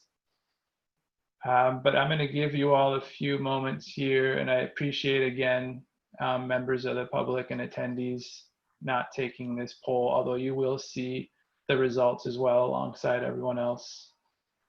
Looks like we almost have everyone weighed in. I'll give it a few more seconds here. So you could pick up to 3 that you view as a priority. Okay, I think actually we have everyone weighed in now, so I appreciate that. I'm going to go ahead and end the poll. Excellent. So I'm going to share the results out now. Do you all see those results? It looks like if we were to take a look at the biggest priority, clearly looks like housing for you all. 85% of you voted for housing as being a priority, followed by station access and transportation and uses and community amenities. Obviously, it looks like everything got a vote. Everything is very important to you all. But this kind of gives us a quick initial gauge of where you all lie, what is kind of important to you, maybe deserves a little bit more discussion. As we heard earlier, maybe that could be a focus of more smaller group discussions as well to carry this forward and allow you all to debate the merits of that. So with that, I just wanted to kind of put that out there for you all to see, and then I'm going to go ahead and stop sharing the results now and maybe take some questions and comments based on what you've seen thus far. Again, recognizing that these community goals are going to continue to evolve as we go through all of these meetings. I think it's really the basis and foundation of what we'll be speaking to. So with that, Tony, I see your hand raised. I'm sorry, this actually caps back to the previous presentation. So I was just wondering, how do you guarantee that TOD actually increases ridership? I mean, I could live on the station and never ride BART, so yet it's a requirement. How is that accomplished? I don't know if... I think our BART staff who are in the meeting can speak to that, how they model and estimate those things. Perfect. Abby, Yeah. would you like to? Okay. This is Abby. Hi there. I turned on my screen. Welcome. So BART has conducted a number of surveys of residents of TOD projects. And in fact, we just finished one last year and are imminently publishing the results. So we know from that survey data, we surveyed 600 residents who live within projects that are very, very close to the BART stations across a wide geographic diversity of places to understand their mobility behavior. How many cars do they own? Do they take BART? Do they take other transit? How do they get to work? How do they take their other trips? When do they get on BART, which until recently was an extremely important question to us and hopefully will be again. So we have used that data. That survey was led by UC Berkeley, and we're actually going to use that data. We actually have a model that we've created that we fondly call the Wilson model, or the parking replacement model. And obviously we know how many trips are being generated on BART from our parking spaces as well. So we can then compare different development scenarios to see, well, if we remove these parking spaces and replace with this much housing, we can actually model a wide variety of scenarios very, very quickly and easily to understand that trade-off and what levels of density we would need in order to be generating a positive rate of ridership from these projects. We do this for all of our projects. We also look at, we also do that embodied within always a larger station access study, so that we're able to look at the different alternative modes. So for folks who are currently driving to the station, is there an alternative where we could provide them a safer route by biking or by walking or by some other shared mobility that would enable them to not get in their car and drive to the station? So we look at it in the context of those things as well. So it's a really holistic study, but the simple answer is we do have this model that is embedded in that larger process that is based on survey data. So there's actually before and after data, that after TOD, you saw ridership go up, and is that available? Are those studies available? Yeah, you know, I'll just say it is extremely expensive for us to do those surveys, so we don't do them as often as I think we would like. And in fact, we are bringing a policy to the board to start to actually, as part of a new TDM, Transportation Demand Management program, that we will be implementing, to require our developers to report that information and to survey residents and workers more often, because right now it relies on us having people actually go out, hit the ground, and actually get people to fill out a survey. So the details, we have a survey that was completed in 2004. I can easily provide you with a link to that. I know that is extremely old at this point. And we have this new data. I can share via city staff the findings from the new data. You see Berkeley has not yet published the report, and so, but you can certainly at least see the data and the findings, but it will be in the context of a bigger publication by the university. Interesting. Thank you so much. Thank you both. Charles, you're next. Needless to say, I'm not a multiple choice kind of guy. So I didn't participate in that. I would have checked all 6 of them. And I would like to make note of which one came in last. And that was sustainability. And I thought that's what this was all about. So I will leave that with you to ponder. Thank you. Thank you, Charles. Peter, you're next. Charles, I almost went that route too, and then I thought, okay, I'm going to do this, and I'm not going to check sustainability because every other one of these subjects has inherent in it sustainability. Anyway, it's a limitation of multiple choice.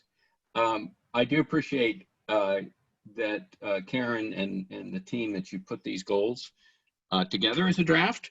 That's extremely helpful. I know that's not easy. 2 quick comments or suggestions. One, I wonder if there's yet a broader category of what we think we're trying to do here. Maybe set an example of how a community has this conversation.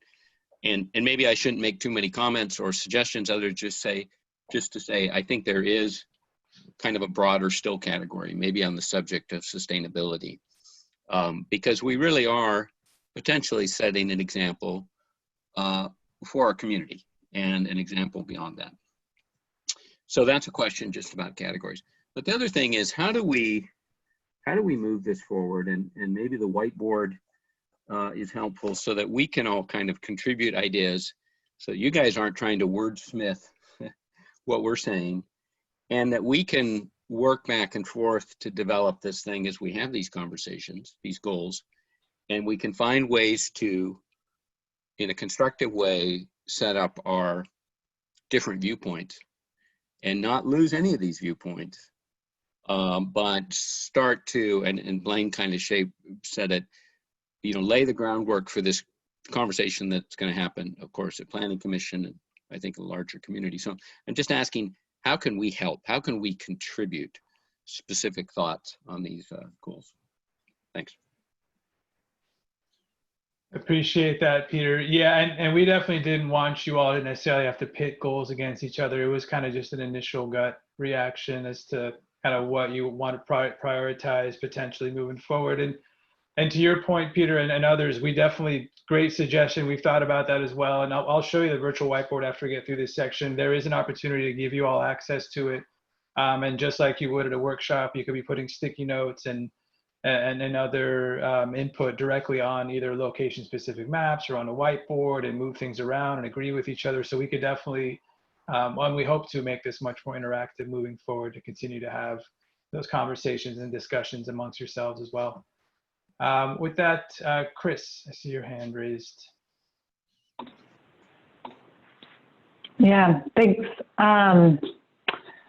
A couple of comments. One, just a quick question to Abby or the BART staff in terms of that modeling, if it takes into account affordability levels. So if it's a survey of riders, does it look at their income, or if it's a survey of TOD, is it looking at BMR or affordable?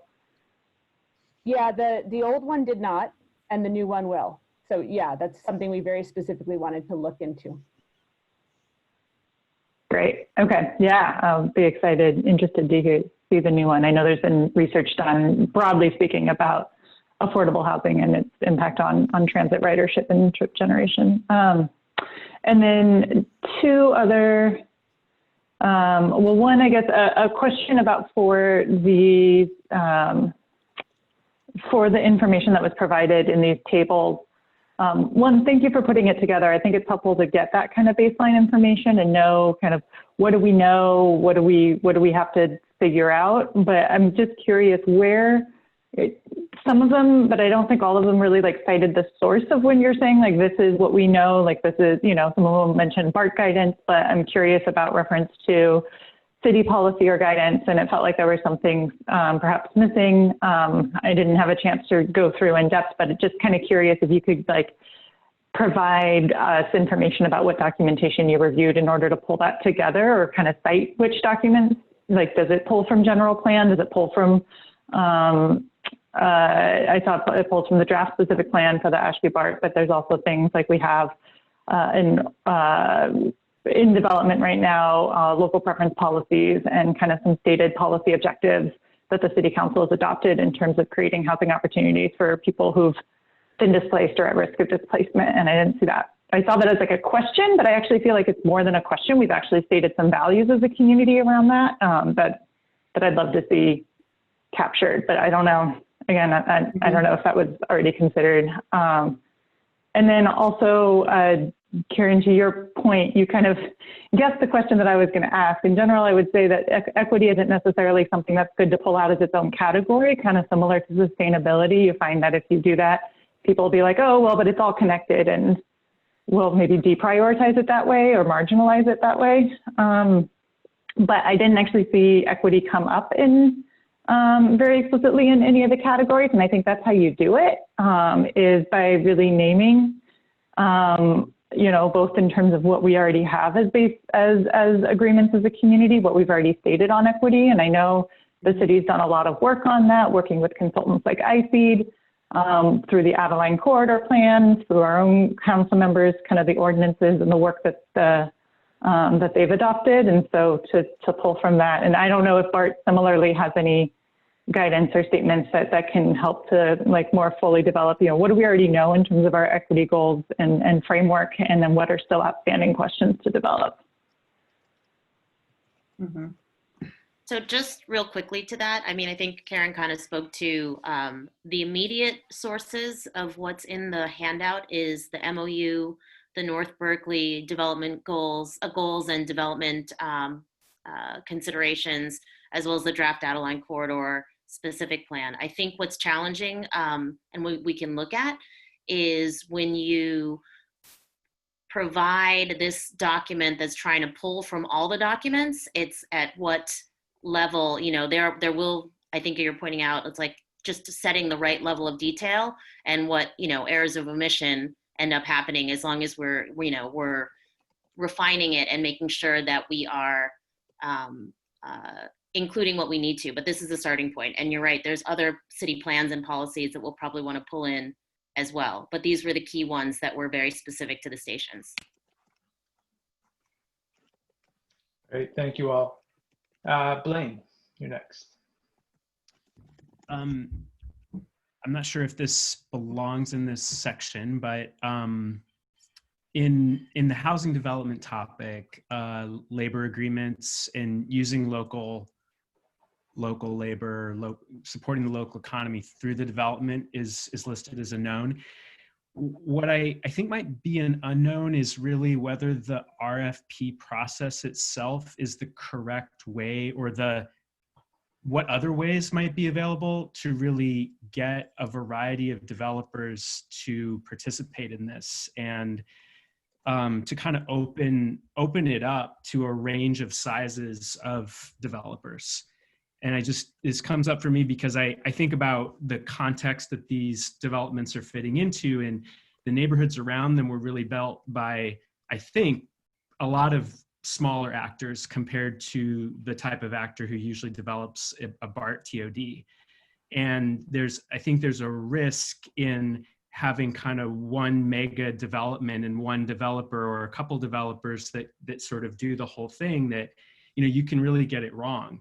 And also there's a chance that the sort of interestingness of the urban fabric gets lost when it's kind of all done at once. So I'm just wondering if there's like, if we could think about actually the way we build this as being a variable. Like, can this be broken up into multiple RFPs? Are there different procurement and legal structures that could give the community more of a stake in building the developments themselves?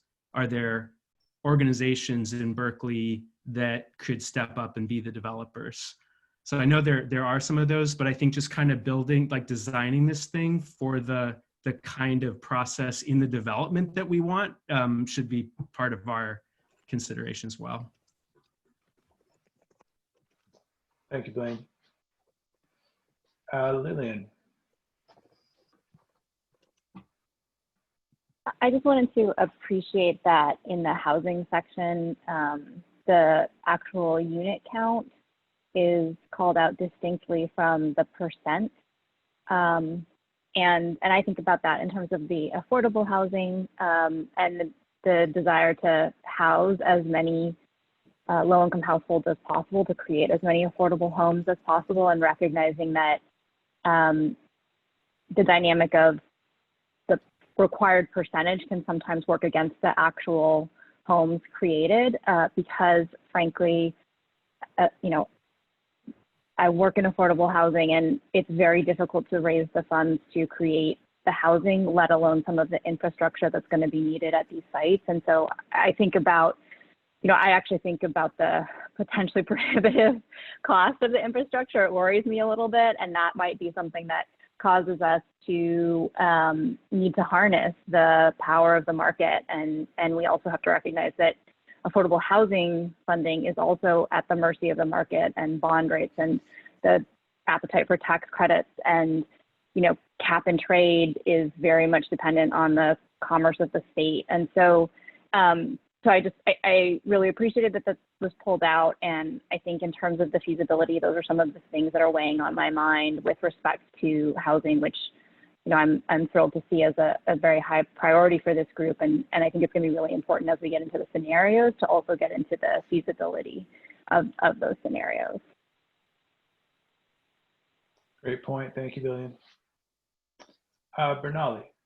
Yeah, actually, thank you, Lillian, because part of my question was related to that as well. And I also appreciated Chris talking about equity. When you pull it out, does it get deprioritized? And I feel similarly about sustainability in terms of our assumptions of what is sustainable, where we're in a group that has mixed levels of expertise about different topics. And to me, it's very clear that building housing next to transit or just building more housing in a city is one of the best ways to reduce our transportation emissions, which are the highest in California. So I almost assume that if we build housing on this site, it will effectively reduce emissions. And to me, that is sustainability. Also, if we build affordable housing, the emissions are reduced even more because people with low incomes rely on public transit even more. So I'm interested in seeing those studies. At the same time, I would ask Bart or Abby, if you had studies of other places as well, because these are, you know, before the BART study comes out I mean, we're not doing theories out of thin air. There have been studies in other places that show these things that I'm talking about that have shaped my point of view about why I believe building housing near transit is one of the most sustainable things we can do in California, and especially in Berkeley, especially from an equity perspective. So that's one thing. I want to encourage us to also look at our Vision Zero plan and our bike plan and our pedestrian plan, to have that in your perspective as things you build on. Because again, that brings forward all of the things we're trying to do. So how do we reduce fatalities on our streets? Might seem very far away, but please keep that in your view of things that you're looking at. The question I have is, when you talk about the unknowns, are those things that are then up for discussion? Is that what that means for us? And the last thing is, I'm also very anxious to get to the feasibility part of it, because I think, again, like I said in the first meeting, not building anything at all is probably one of the worst things we can do in this situation. But also we have, I mean, we're looking at a 5 to 10 year timeline. So let us set our goals and do our best to have the most affordable housing possible at that site. But I'm really excited and anxious to get into the feasibility piece of this, coming from a very practical perspective. Thank you, Bernali. Abby, I don't know if you had any follow-up to the points she had, but Karen, I was going to give it to you as well to talk about the unknowns piece. Abby, it sounds like we're in good shape there. So Karen, do you want to speak to the unknowns? Sure. I think you're exactly right that the unknowns are the pieces that we want to talk about, you know, in this process. Some might be too specific. You know, we might not get to the very specifics, but they're a place to talk and a place to start to have these discussions about, you know, the development parameters. And I kept my talk on just the big goals, but there's actually, you know, as part of this process, we'll be, or you all will be developing these, the development parameters that will go into the RFP, so that those more specific unknowns, you know, the answers or the conclusions of those questions might be pieces that go into these RFPs or become parameters. Great, thank you, Karen. Mari, you're next. Hi, thank you. I just want to make a comment in terms of like, inequity is already built into the infrastructure of our economics and how capitalism works. And so in terms of speaking to like the points about how affordable housing works and even the idea of people having expertise, and definitely no disrespect to expertise. I think that's like, it's useful and very powerful, and even more powerful, I think, in the terms of like knowing the rules before you break them and kind of understanding what the parameters are that are in ways working negatively against what could be possible. And so I think there's a lot of stuckness many times in terms of what people are expert in as the structure of, you know, white supremacist, capitalistic, you know, inequitable practices and foundations that all of what happens here stands on. So that's something to really to look at in terms of inspiration, you know, for us to work together to like understand what those are and actually really do more of a deep dive in terms of how they hinder our ability to create something that is 100% affordable, possibly, right? Or not to think of it like people tend to say it's like all or nothing. So if we're not going to get, you know, if it's going to stop the production of something, well, we might have to think differently about financing. We might have to think differently about where we get some extra help, philanthropy, whatever other things. We might have to get creative. We might have to make asks of folks who have capacity to contribute and who are, you know, aligned with trying to transform, you know, the current and normalized way of how things get done, to do something great. Thanks. Thank you, Mari. Betty. Yes, I'd like to pull on the thread of equity a little bit more. You know, Karen mentioned whether or not we should have a topic around equity, and you know, it is a cross-cutting topic like sustainability, but I do think it warrants, you know, some special attention. Like by having a section, I would encourage us to consider diversity, equity, and inclusion. Sometimes I think equity is, you know, a little bit too vague a term. So I think we should seek to be a little bit more specific about what we mean. And I do think it's about diversity and inclusion, and what might go in that section. I'm very concerned about displacement around the BART station. So we might put in like affordable housing as part of this TOD project, but what about the naturally occurring affordable housing that surrounds the project? You know, how do we protect, you know, people as we're investing in new amenities, we're investing in infrastructure at this site. So how do we make sure that it benefits longtime residents? I think we've seen property values go up from this type of public investment. So I want to make sure that it protects those who have deep roots in the community. And, you know, to what extent can we include like innovative housing policy as part of this project, you know, like tenant protections, you know, this is an area I'm not that knowledgeable about, but I would love to see a little bit more creativity and us using our intelligence and our brain power. I think Elisa mentioned all these other City of Berkeley like plans around equity.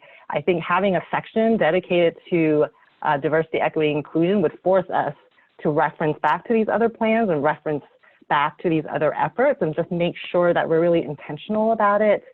So in addition to housing, anti-displacement, I also think workforce and economic inclusion belongs in this section as well. I think that's it. Thanks. Great points. Thank you. Thank you, Betty. Yeah, and this definitely just the first pass, and then great to gather all your input as we continue to move that piece of the puzzle forward. And again, I really think that is a foundational piece that we'll continue to work together on, and we'll bring back iterations to you to spur that discussion. But in the interest of time, I'm going to go ahead and move us forward here. We really wanted to share with you all some preliminary concepts the team has put together. And I'm going to hand it back over to Karen to walk us through those. Thanks, Dave. And you know, I feel I'm really torn because you know we did want to share these concepts, but I think that we're also having a really great conversation. So, you know, we will come back to this and continue that conversation at future meetings. So, thank you. So if you go to the next slide, Dave, I feel like we're constantly trying to diagram what our process is and how we're fitting into the overall process. And so right now we're at this kind of preliminary site concepts stage of just trying to, we know we need, you know, we want to get into feasibility of the sites. We want to get into housing and, you know, transportation, but we need to get something on the page and start to it. And so starting with the circulation and kind of looking at the developable areas, a way we start that process. Then, so that's what we'll show you tonight, which is some big picture numbers.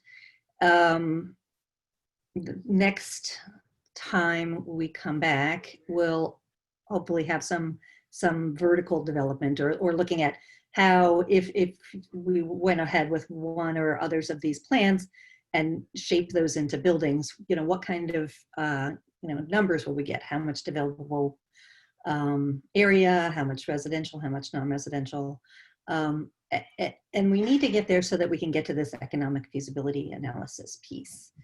So that's kind of the next stage. So that's why we're bringing this to you here tonight. And you know, both of those again will lead to the zoning, ultimate zoning, and the other parameters that will go into the RFP.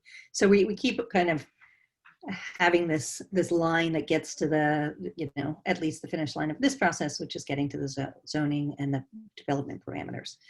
And the way, you know, unlike some other processes that I've done, the way we'll be doing this is kind of coming back each time and discussing,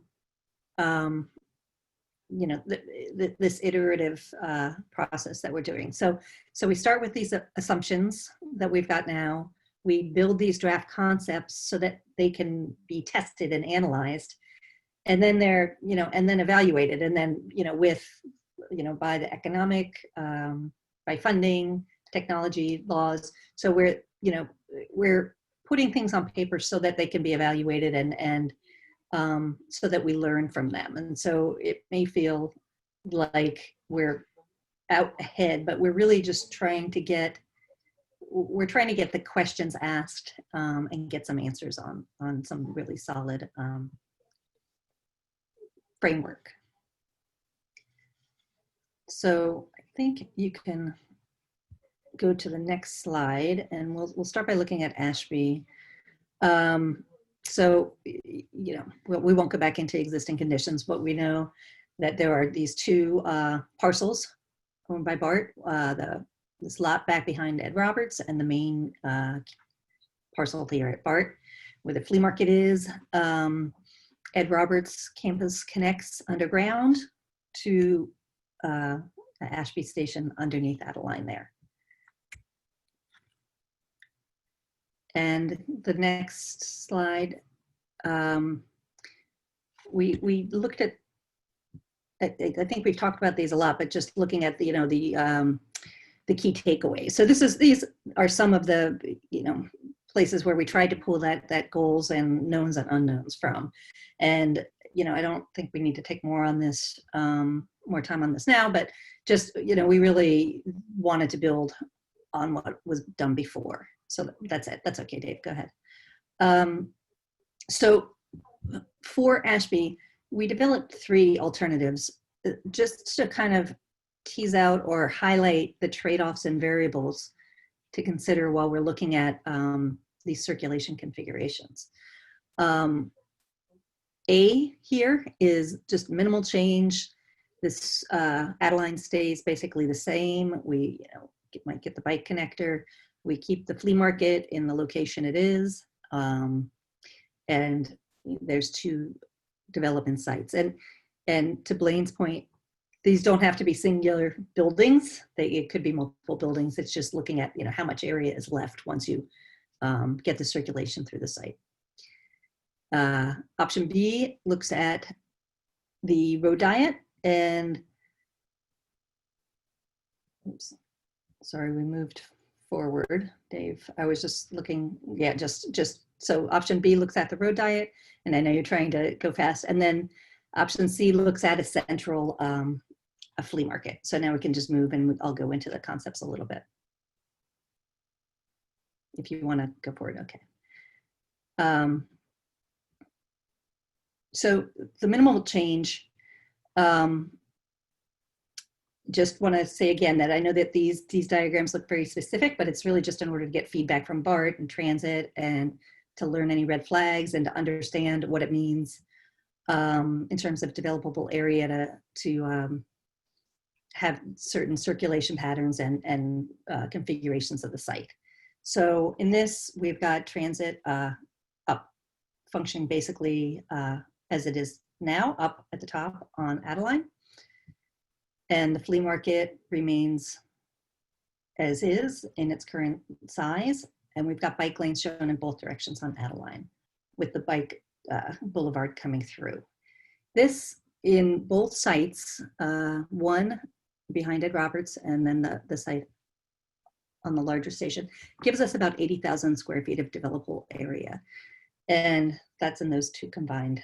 So just looking at what keeping things mostly as they would be today with using some space for development. So we can look at the next one. So this is just a variation on that. We looked at what if it's everything pretty much stays the same. All of the options show developing back behind it, the Ed Roberts campus. But if we flip the flea market over to the south side of the station, what would that mean? And that gets us up to about 124,000 square feet of developable area. So you get a larger site and still are keeping the flea market on the station area. So, and I don't know if we have a lot of time for street sections, but just you can see that the street is maintains the same configuration it has now. We've got bike lanes, we've got drop off at the curb, and then drop offs down at the lower section at the station entry. So the next one is the road diet and the idea of moving the flea market up to the street. So this is a variation of the road diet that's shown in the Adeline Corridor specific plan, but 1 lane in each direction with a turn lane. And you know, we talk a lot about Adeline in these Ashby studies because reconfiguring the street there really opens up a lot of opportunity in terms of, you know, looking to see whether we can get the flea market there and then allow for development down on the station. So that's what this is looking at. And in all, we have a couple of alternatives that look at this, and we're trying to make sure that you don't have to shut down the street to get the flea market, so that there's a way that you can configure the street so that the flea market can happen with the street continuing to function, which was an issue with the other studies on the street.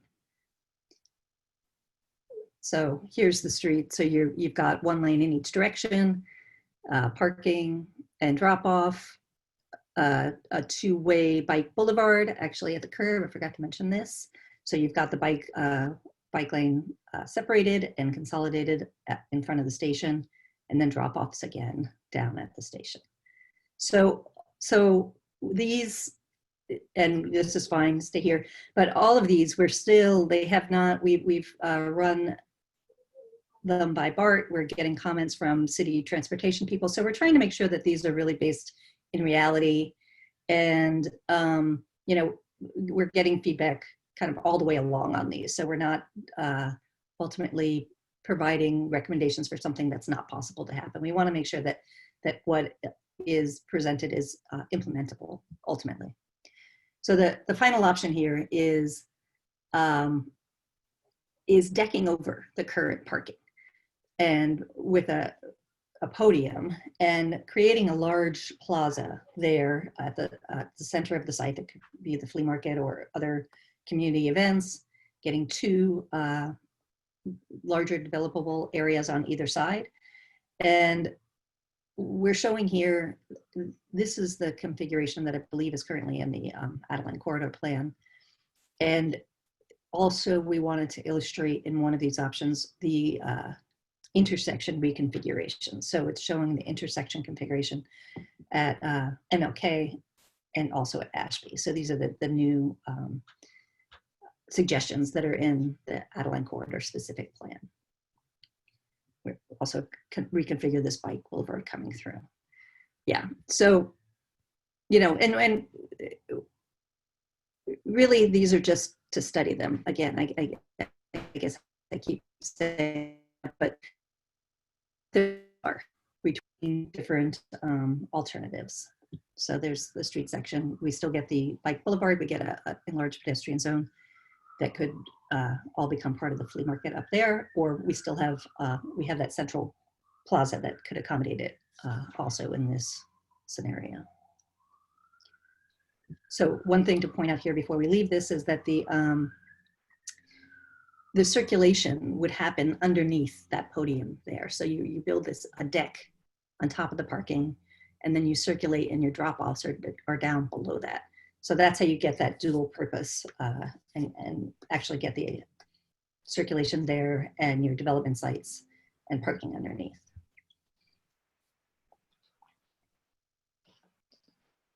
Okay, thank you for that, Karen. So we wanted to, again, maybe try to get a quick gut reaction from you all based on what you've seen on these three concepts, and maybe just do a real quick poll just to kind of see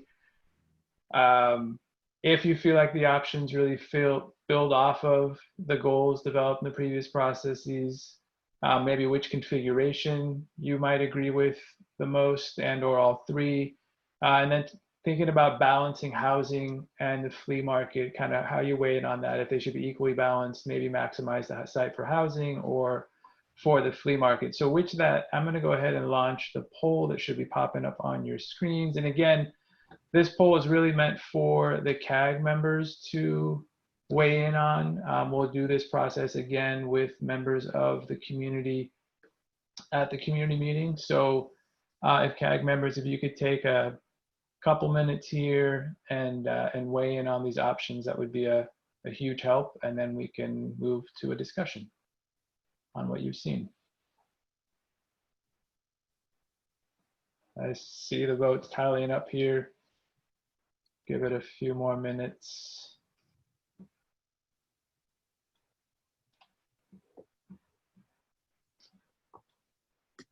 And actually, I'm going to go ahead and bring up, not to take up too much real estate, but just to refresh your memory, just a quick snapshot of all three side by side, if that would be helpful.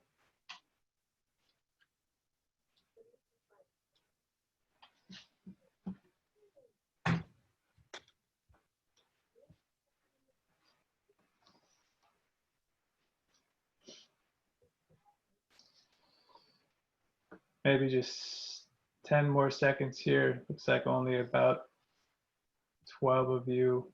Wait, and there we go. Okay, great. I'm going to go ahead and end the poll. I'm hoping you all had a chance to weigh in.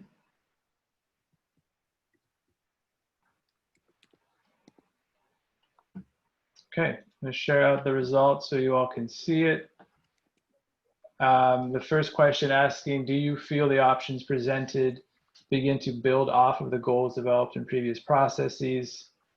Looks like almost half of you agreed that it did.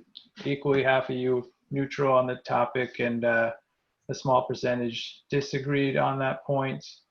I'm going to just maybe read through all the results, and then we can maybe get to the questions if that's okay. And you can come back to any of these. The question asking, did the options show different configurations for circulation on Adeline? Which do you think best serves the station, residents, and open space or flea market?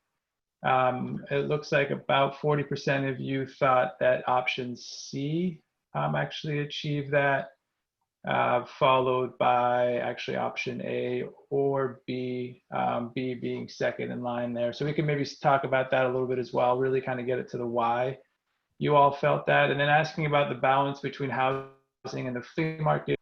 Looks like about half of you felt that maximizing the site for housing would be appropriate, and then about another 40% that equal for flea market and housing would be something to consider. So again, this was just really meant to spur the conversation, give you a sense of what other members of the CAG are thinking.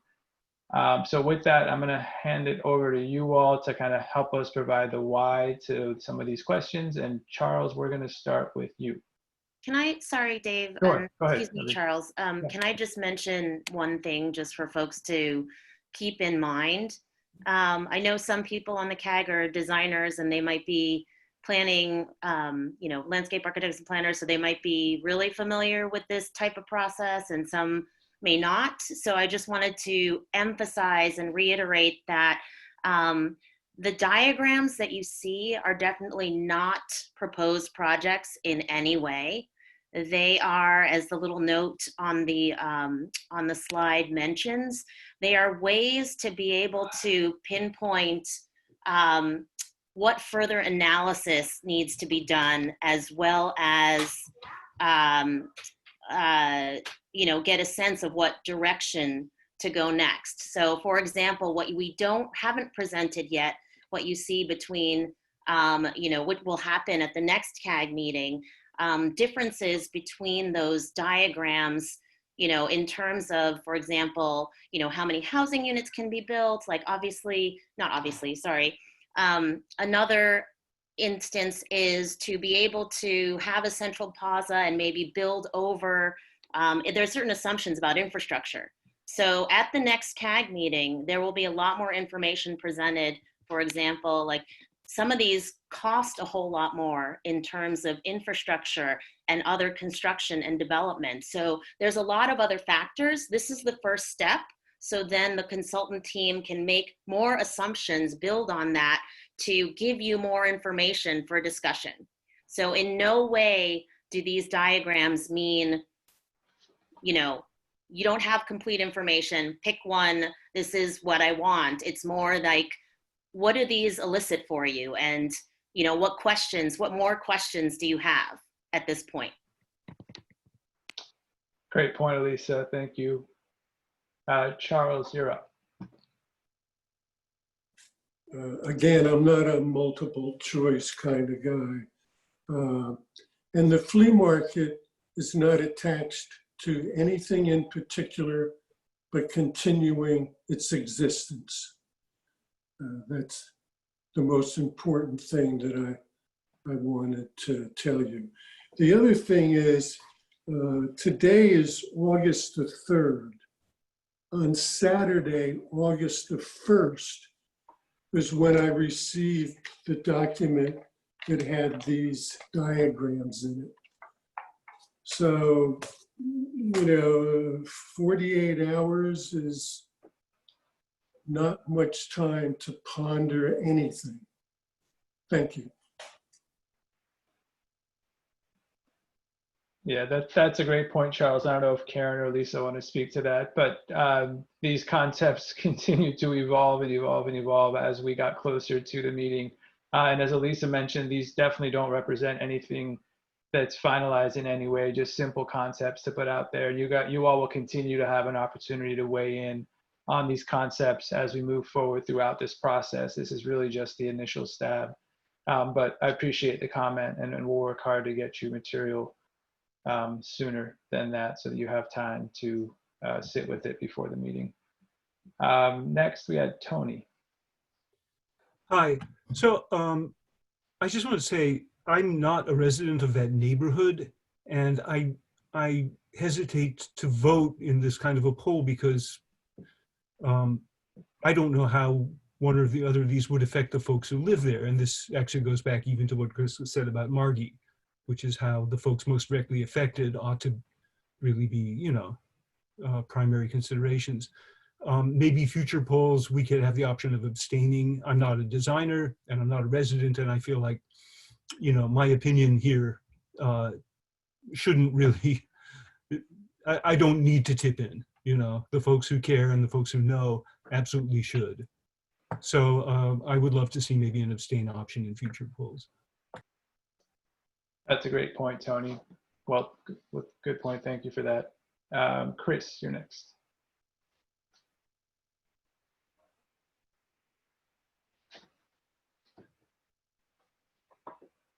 Yeah, thanks. Just getting myself off mute. Yeah, appreciate both Charles and Tony's comments. So I have a lot of questions about all of these, and appreciate putting them together to like get us starting to think and imagine, and not just talking in abstract, but like have some real things to react to.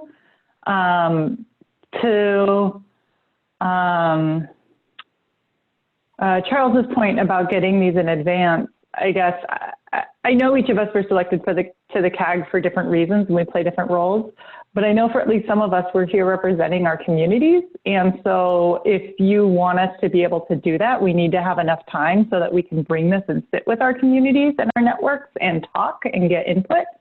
If you want us to be able to bring those folks along in the discussion that we have about this stuff. So just in terms of thinking about how you share information and when you share it, just to think from like our side perspective, like what's the process on our end when we're trying to check in with the people in our communities about this.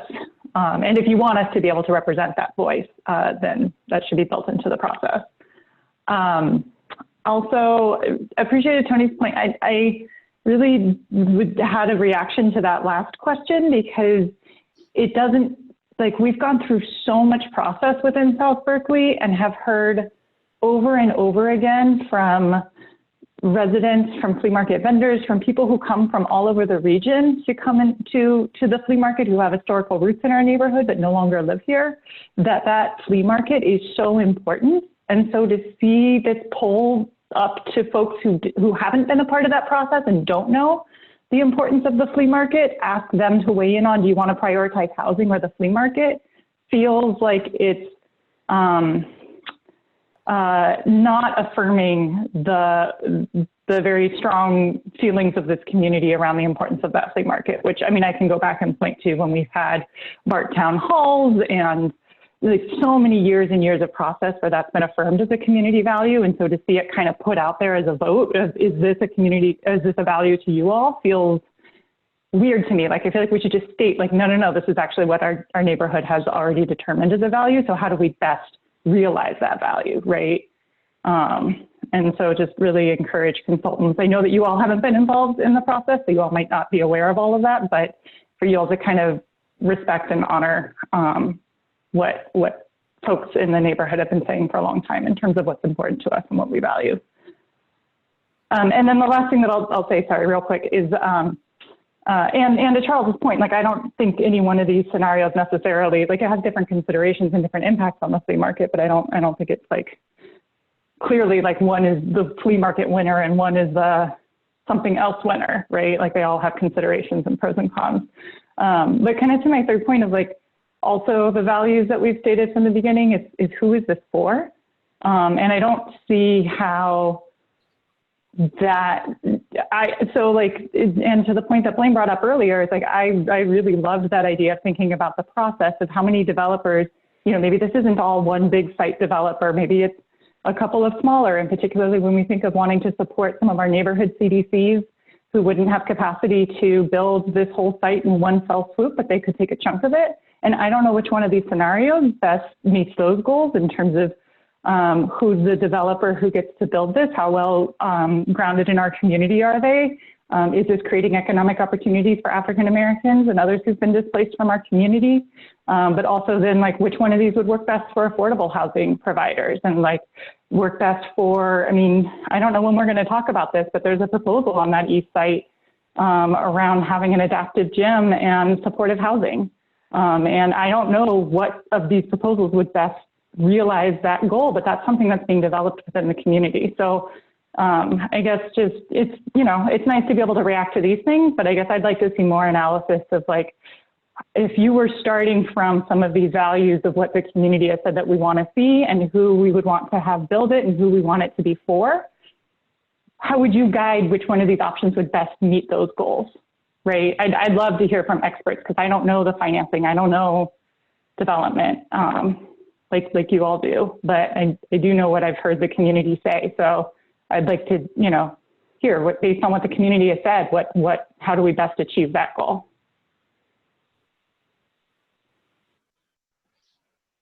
Thank you, Chris. I don't know if Karen or Elisa had any follow-up thoughts on that. I will say though, just in terms of the material and sharing it with your constituents and community members, I think there's still plenty of time to do that. I think our hope is to provide you with this information at the CAG meetings, hopefully give you a little bit of the context and background as to why any of this concepts or anything further is developed, and then give you all the time to go out there, share it, bring us input throughout this process. So I don't want, hopefully not think that's a missed opportunity. I think there's still definitely time to do that. We really encourage that moving forward. Yeah, Chris, go ahead. Quick follow-up on that then. Will you send the poll out there? Or like, how do we give that input back to you? Will you pull us again on these questions, or do you want us to fill out a form or send you email? Well, we have the office hours coming up, and definitely the email option is there as well. I know we could bring this discussion back at future meetings as well to continue the conversation. This was really just meant, as Elisa mentioned, not to be anything concrete, but just an initial set of concepts to get a gut reaction, and we realized maybe the questions that we asked weren't as clear-cutting as maybe they should have been. But I don't know if Elisa or Karen, if you have any follow-up on that as well. Yeah, I mean, I would just say that, you know, it's precisely the feedback that we're getting at the 2 CAG meetings prior to the community meeting that's going to help us refine and, you know, revise this material so that it, you know, again, so that it'll be better suited to the community meeting. And we may not even have live poll questions per se for the community meeting format.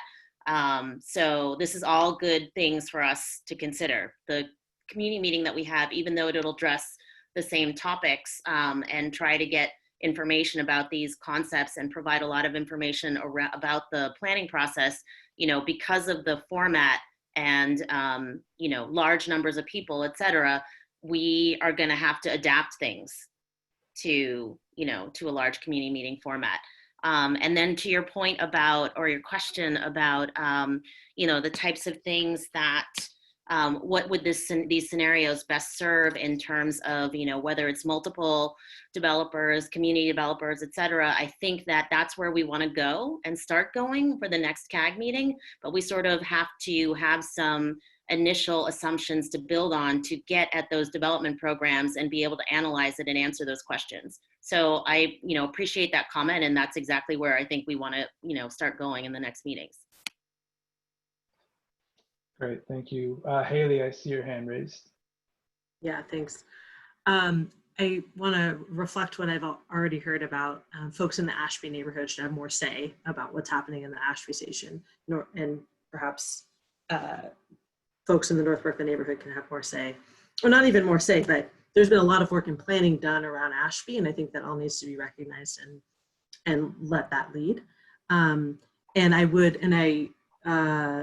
again, I appreciate Charles's comment, like folks most involved in the flea market and who are most invested in the flea market should determine how this space can meet their needs, and that this is a value of our community. This is what we want to see. I don't know what is the best for that, and I'm happy to listen to what people want and say is best for that, and I'll totally get behind that. I would also be really happy to hear if there's an extra session or we want to gather in another way, reports from some of the processes that Chris was mentioning. I know there's been a lot of work, and granted, I have not been as involved in that, and so I'm behind. And so I would love to hear some of that and have that lifted up in whatever way makes sense, all of us together, or just sharing of materials so that I can get behind the work that's already been done in that particular neighborhood. And on that, I wonder, it is interesting that we're here talking about both stations together in this group, and people have different interests and live in different neighborhoods. What can we do? What is the advantage of talking about both together? And one thing I was thinking about is and that's why I think getting into some of the trade-offs, the financial trade-offs, or what the financial feasibility is going to be really important. Because if ideally we would see 100% affordable because it is public land, but if there is a financial feasibility issue, can we somehow balance our affordability goals with more mixed units on the North Berkeley station and higher affordability on the Ashby station? So what are the advantages of looking at both sites together? And then, yeah, the other thought I wanted to have, okay, blah, blah, blah, I'm looking at my notes. Oh, and just a thought about the road. I think the road diet is really exciting to look at, and I believe that was something that the Adeline Corridor Plan was looking at. Just wanted to think about how it's connected to the streets beyond this plan. What does the cycle track on the rest of Adeline look like? Is there a bus only lane, or what? How does that configuration work? And so excited to get into those details. Great. Thank you, Haley. Peter, I see your hand raised. Thanks. Can we put option B up on the screen? Sure. And if I have to jump up and quiet my visitors downstairs, don't mind me. And while we're doing that, Haley, thanks for your comments. And I agree with everything Chris said about the flea market and the conversations that have gone on and the importance of it to South Berkeley. But I think that the interesting thing here is that we're doing these two stations together. And I think we need to support each other and share thoughts. And I'm happy to have an option to abstain on the voting. But I want folks in North Berkeley to weigh in on this. The flea market's only going to survive if it has the support of the whole community, actually, and the interest and the resources. So I'm going to just encourage us all to really engage with both stations. And of course, we're going to respect the conversations that have gone on in these communities. I want to talk, the road diet thing is a super important thing. You know, the notion that has been floated out there is to really make it 2 lanes. It's shown here as 3 lanes. And I want to ask the traffic folks, the transportation folks, excuse me, to really think about, why does it need to be 3 lanes? Why is there an additional left turn lane when there are really no left turns along there? What if that's really dedicated to buses most of the time? Why do cars have to even go through there? And Haley, to your point, let's just for fun go ahead and draw that diagram and continue it all the way along Adeline up to Shattuck, which has even less traffic and would produce a really wonderful greenway. And, you know, even other possibilities for farmers markets and flea markets, and frankly, our own kind of greenway in the neighborhood. So to the subject of working towards our values, I'd like to see a more dramatic option on that. And see it now, get it out there right now. If we could, the problem with this scheme is that while we're narrowing the roadway, we're preserving this additional substation access driveway drop off there in front of blocks 2 and 3. And I just want to go into a little detail here. And if we could go to the section on that show through there that shows 2 streets, yeah. So the problem here is that we still have this lower drive, and our new buildings are separated by this 50 or 60 or 70 feet of just kind of service way, right? It's a drop off. It's going to look like what we have now. And then you have your plaza and so on and so forth. Well, that gap that's not going to work for placemaking, right? Where are we going to put the local businesses? How are they going to connect to the flea market? How's everybody going to connect to the Ed Roberts campus? How is this all going to come together as a place? So I just want to say, I think it's great that we have these options. Thank you so much for getting them out there. I think it was the right set probably to look at. If we built this, I think this would be a failure. So if we go to the last option for a moment, I think creating a plaza that kind of brings everything up to a level and creates a place where businesses and flea market and the access to the station and the Ed Roberts campus can all come together is, as a starting point, feels like a better direction. And if there's access on that side, it's down below, however that works. This starts to have some potential.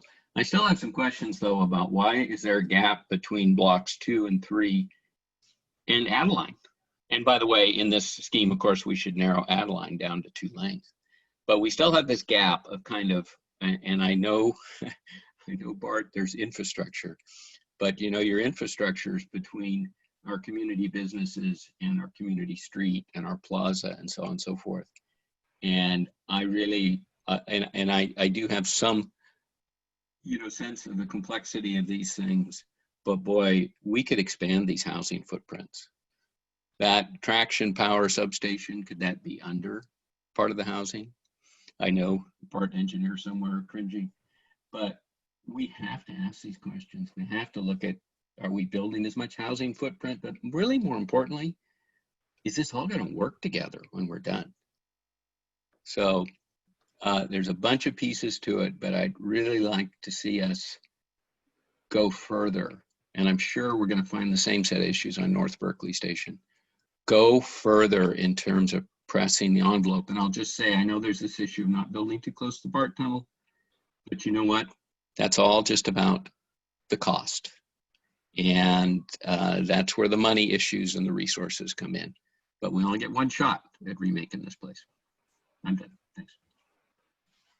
Appreciate the input, Peter. Bernali, you're next. Hi. Yeah. I just wanted to echo my support of some of the comments I heard. One is just, well, as somebody who doesn't live in that neighborhood, I was going to not express myself, but as a designer, I was tempted to, you know, to put forward my view. But I also, I think, agree with Peter that I think the flea market is an amenity for all of the city.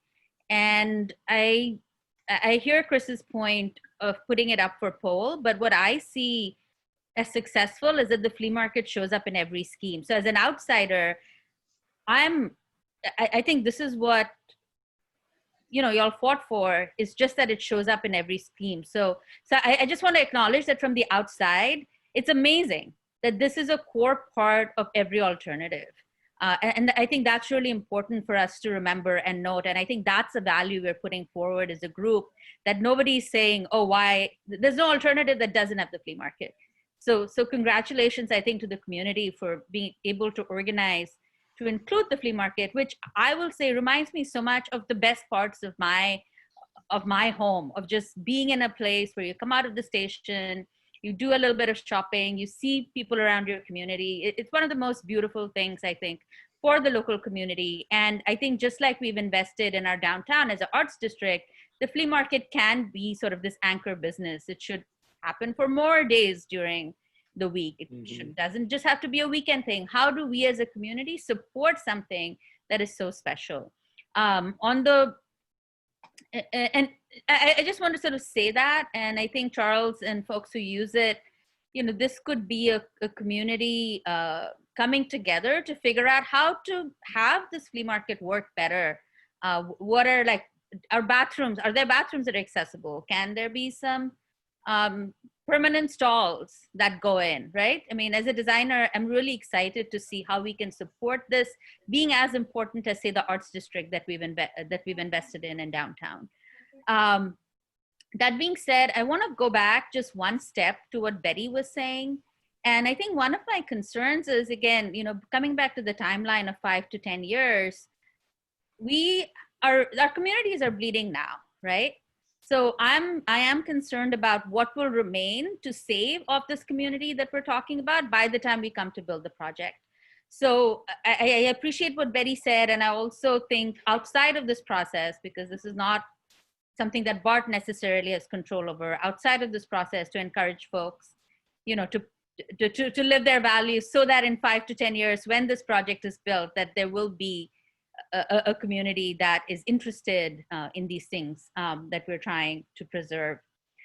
And I think to that point, I think when it comes to the RFP, I'm interested in what the developer can do in that transition period that the project is being built. Because I think one of the most frustrating things about fighting for community benefits is, as the project gets built, the communities that are supposed to benefit from it are already displaced. And if there is anything creative or has been done in other parts, I'm not an expert on this, or that the community wants, that we can do to make sure that while this project is being built,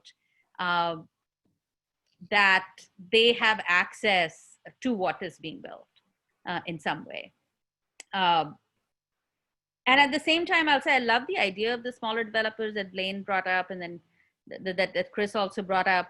And I think I'm having a conflict that I'm trying to resolve about how much to put on a developer, because when we put too much on a developer, then we can only afford the big developers who have a big bank account that can take these risks, right? So I'm trying to sort of balance how much do we put in the RFP where we're not just left with big developers who can take certain risks. And then how do we have it instead be more integrated, where it's smaller developers and other community agencies or organizations fill in the rest of the needs of the community. So I don't have an answer to that, but that's just a conflict that I'm having within myself, because too often I see when the community is not very clear about what it wants, or there's too much conflict in the needs, or there's too much expectation of a developer because they're a developer, that we are left either with very delays in the site, in the building, or community benefits not really coming through in time to actually be beneficial. And the last thing I'll say is, I think one of the missing pieces of this that Peter started referring to is really the power of design. And the power of design, if we can express our values well, to really translate into better placemaking. So I'm excited to sort of see that and be part of that, and give our input in a way that can help good designers sort of really understand, yes, is the flea market the heart of this development? If so, is it better on the street, or is it better in the plaza? Or how do we still maintain that the flea market continue to be at the heart of this, without it being like the physical, because we're looking at a flat piece of paper now. It may not translate into the same way when it becomes a 3D building. And I think Elisa started to refer to that, and I really appreciated those comments of putting us, helping us understand where this fits in to the larger process. Great. Thank you, Bernali. I see a couple more hands up, and I want to encourage Ambrose and Elizabeth and Oscar, those who haven't had a chance to contribute, to please let us hear your voice if you're open to it. Just want to note, quick time check. We didn't want to cut any of this short. We want to leave plenty of room for you all to be able to provide input. We are clearly going to go over a bit. The next section will be a little bit shorter, but we also want to leave some room for public comment, recognizing though that we will have the community workshop as another avenue for folks in the community to really provide substantive feedback. But with that, definitely want to let the discussion continue here. So Lillian, I see your hand up if you want to unmute yourself. Thanks. Yeah, I think I first wanted to just echo Chris's comment about the sort of oppositional positioning of the flea market and housing, which for me felt really uncomfortable, because I think the community has emphasized both of those as priorities, and I have not seen them really held up oppositionally. And so, I think we need to think about them as both being in that space. And I don't know if it's possible for BART to use some of the technical assistance grant funding that they've gotten to maybe, you know, consult with the flea market to really understand what their needs are and to, you know, how the flea market best sees themselves being able to position in terms of what Barnali was saying, of like what is the support that they need. But, you know, I think that is something to explore. And then my other comment is also really for the BART team and thinking about, you know, in the RFP, I think you're hearing a lot about the who the community is interested in having be part of the team and building. And so, you know, I do hope that there's flexibility left in the design parameters for developers or development groups or, you know, collaboratives to come forward and propose things that they think will work, they can get to work and serve the needs of the community. But I also think it's really important for the BART team to hear the desire around who, and that might be another discussion to have so that you can, you know, include that in a really informed, clear way in the RFP. Great, thank you very much, Lynn. Mari, I see your hand up. Hi, okay, so I just wanted to mention also that circling back to the systemic foundation of economics, that was intentionally wealth stolen from people, that actually is the structure that we're talking about is confining our ability to produce what is needed for the community.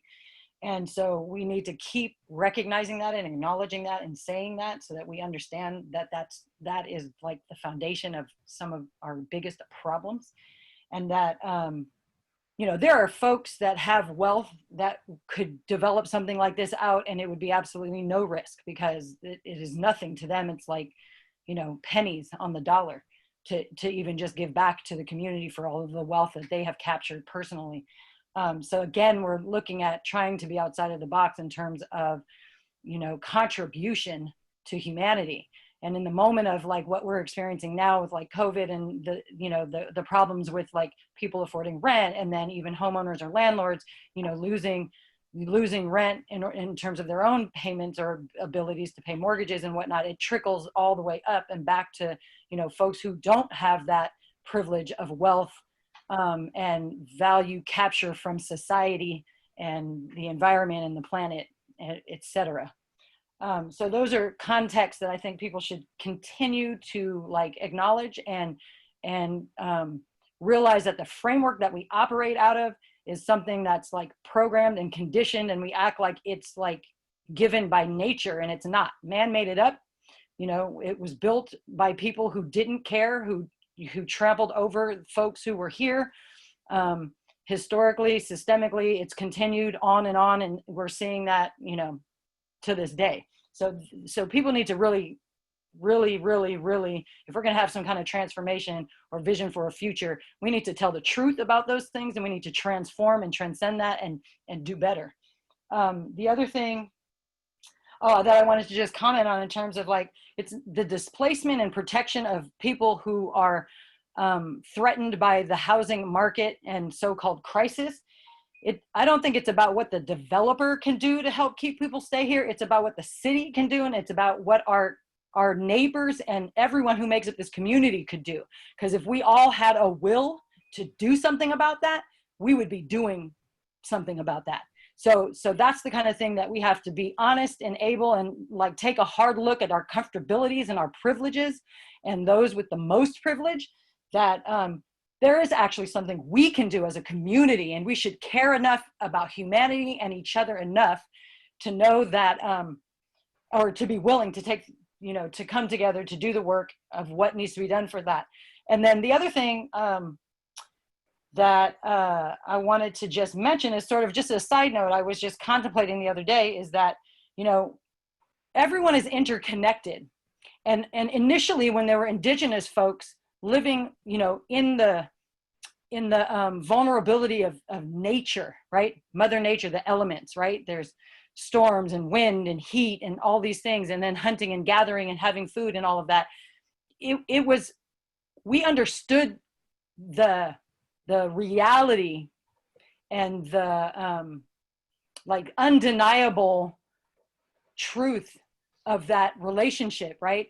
In order for us to survive, some people hunted and gathered, some people took care of the kids, elders did certain things. Like there was a place for people in the community, and there was an understanding and a deep connection to the interconnectivity of the survival of all of us as one.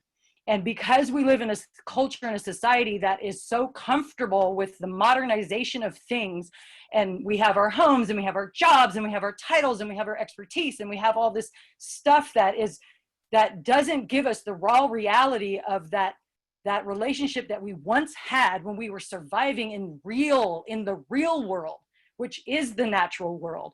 And so there needs to be some humility and some like reality check for how we're going to take the accomplishment and the greatness of man and human being to think and create and invent and all of this, you know, highfalutin things that we praise ourselves for having the ability to do.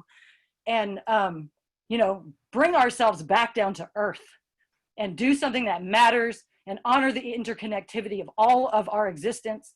And, you know, this is a rude awakening. The path that has brought us here, you know, propagandized and brainwashed people, and many of us, you know, are not even aware. And the first step towards change is to distinguish those things so that we can do something better for the future and do something real and have the humility to make the difference that really needs to be made for the future of our generations to come. Thank you, Mari. So with that, I think we're going to now move to a quick overview of the North Berkeley station. And again, thank you all for being patient. I know this is a long stretch for a meeting, but this has been a fantastic discussion, so we didn't want to hurry anything along and give you all the space to provide your valued input. And again, for the community, we will have a community workshop as a place to gather feedback. There will be office hours coming up as well that we'll mention again. But just want to give you all the space to continue to discuss, and it's really great for us to hear, so thank you so much. So with that, Karen, I'm going to hand it back over to you for North Berkeley. Thanks, Dave. North Berkeley is not as long, not as many slides as Ashby. So just giving everybody there is an end in sight, but I really appreciate the conversation. And yeah, and the whole conversation about the question, and I don't think we meant to set up opposition between housing and the flea market, or and, you know, housing and open space or anything like that. So it was not intended. So North Berkeley BART station is shown here. So it's roughly square with the station just north of the center of the site. And there's a couple of auxiliary parking spots or parking lots to the north. It's located along the alignment of the Ohlone Greenway, which follows the BART. So if we go to the key takeaways from the previous studies for North Berkeley, one was the central public open space and connecting the Ohlone Greenway with that. Neighborhood scale sensitivity with building step downs, housing priority with limited ground floor non-residential uses, and bicycle pedestrian access improvements and multimodal station access. So all of these things were takeaways from previous plans. So the site concepts we looked at here, we looked at two, and we only had, these were a little bit simpler because we weren't looking at any, at this point, improvements to the streets outside of the station area. So we didn't have to look at all of those options for Adeline like we did on the other one. The first option, A, kind of maintains the street grid as it is, like how it traverses through the site right now. And the second, where we're calling minimal streets, it tries to keep the access to the interior of the site, leave an area that can diagonally cross the site that doesn't have to cross traffic. So we're looking at these to highlight again the trade-offs and what we'll be considering as we look at potential development. And same caveat as before, these are preliminary, really just to spark the conversation. It's okay, we can move on, but just to spark the conversation and put things forward, for discussion. And we'll be coming back to them. So,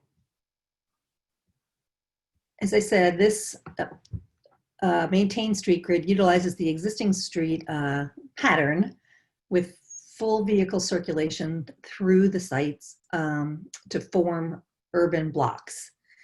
There's a prominent public plaza up against Sacramento, and that links across the street to the BART Plaza, public open space to the north, and then a bikeway that connects up to the greenway. So there are potential access improvements thought about on the station, and these drop-offs and bike facilities through the site reflect those. So we can go ahead to the, actually, let me just mention that. So we get, in that last alternative, we get about 100,000 square feet of developable area. And Peter's point before is, he mentioned if you develop within the zone of influence, you get about 16,000 more square feet. And that is, there are a lot of structural considerations about that, but it is possible to do that. And we'll weigh, as we look at this, with the economic benefit of that and, versus the expense and operational issues with that. Okay, so you can go to the next one now. So the minimal street grid, as I said, keeps the autos and the transportation out of the central diagonal. It creates a more direct connection with the Ohlone Greenway and less crossings at the street level. So it allows more of a pedestrian and bike zone in the center of the site. The other thing that it does is gives larger site areas that might be easier to develop that don't necessarily have to be one building. You can see they're the size of a, maybe the original blocks that might have been there. And speaking of that, some of the existing, the original streets might be reestablished in this. Here we're showing Short Street and Francisco Street. We know that there's a barrier at Francisco Street, but that could be a pedestrian and visual connection through to the site. So this gives us about 149,000 square feet of developable area, and the developing within the zone of influence gives us 21,000 more square feet. So sorry, I'm tired and stumbling over my words at this point in night, but I hope this gives you the idea. So these are the two concepts. This gives us a few more smaller sites to the north, but some larger sites down to the south and west.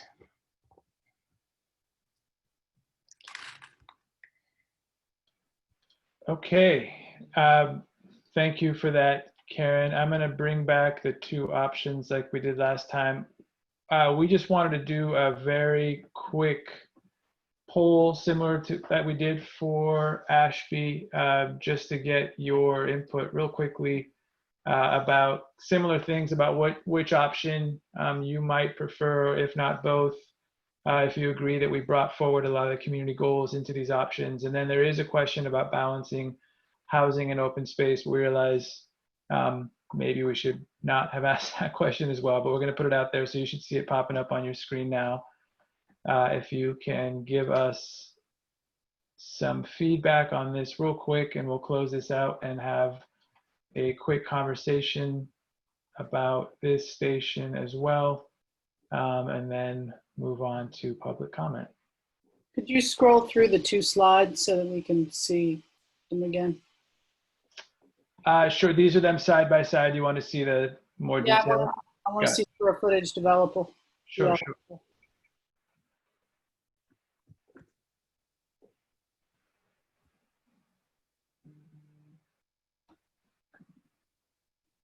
So these are the 2 here. This is A again. You know what, I'm gonna, well, yeah, actually this is probably better with the numbers. I do have it up on the virtual board that I was gonna bring up, but you'll be able to see some of the figures here. Okay, with that, I'm gonna go ahead and close the poll. Hoping you all had an opportunity to take it. Share out the results here. Again, it looks like about half of you agree that this brings forward the goals. About a third of you felt neutral about that, and some disagree. We'd love to hear the why behind some of those responses. Looks like option B with the minimal streets was definitely most supported, as well as housing and maybe a balance between housing and open space being considered. So with that, I'm going to open it up and allow you to provide some kind of background as to maybe why the results show the way they do and give us some input. So Blaine, I'm going to start with you. Hey, thanks. So yeah, it's so great to have things to react to. And I live in North Berkeley near the station, so I feel like there's, you know, I have a lot more thoughts on this piece than Ashby, but I want to kind of start maybe with the principles that I'm thinking of, and how they can be lenses to view these through. So these are just kind of in no particular order, but maybe on the question of housing and open space balance, I think that the zone of influence, if we take that as an area that's going to be hard to develop, probably won't have buildings on it, that already provides a lot of open space. And I am saying this as someone who wants more than anything the Ohlone Greenway to be this super important feature of this development, which I'll get to in a second. But it already provides so much space that I don't know if you need to provide a lot more set-asides for open space, because it's not a very dense urban fabric around it. And I think to have these public spaces that aren't well activated and don't have kind of a cozy proportion, they could really be unsuccessful. And the other trade-off is that, you know, in terms of flexibility and creating the number of stories and urban form that's gonna please as many people as possible, you want as much flexibility, you want as much building area as you can. So my principle on this would just be like, max out the buildable area because you already set aside that you can't build on. The second principle is that I'm gonna really strongly object to this framework of sort of like, it's either streets or greenway, like pick one that's sort of, we're gonna be the site organizer. The green human-powered transportation should not be opposed to streets at all. And we shouldn't sort of have to choose, I think. And there's some way in which I think maybe the streets are really dominating both these schemes. And even I think even if you look at the property lines, they're not what's illustrated here. The property lines are a little further out into the street because BART created these kind of like wide streets with turn pockets. So I know these are just sketches, but just kind of in the spirit of Ashby, I guess I would say, like, really explore what it means to have the streets be part of the development in these schemes, and really have, I think, the Ohlone Greenway in both schemes, it should be table stakes. That feature is the address. That is the main address of the development. And that actually the streets start to sort of just be these kind of tributaries to it. I think that's where we can really be quite bold in the scheme is we've got this new piece of Berkeley's infrastructure that is really is really aligned with everyone's values. Everyone says that we want the Greenway to be this big thing. So let's really make it a big thing. And on that note, as Peter mentioned, can we talk about the BART infrastructure? I know that, it's sort of like we can't move the substation, but can something happen? Does it need to have a parking lot next to it in both schemes for what? Like to have the truck that blocks the wheelchairs on the sidewalk usually like block people from coming through, that area of the site? It seems like maybe there's some assumptions about like that infrastructure that need to be challenged a little bit. So that's a lot of things, but that's those are my quick reactions to it, and that's a little bit why it's hard to vote. I sort of wanted to abstain from this one, and it's even in my neighborhood because it's hard to sort of choose one or the other.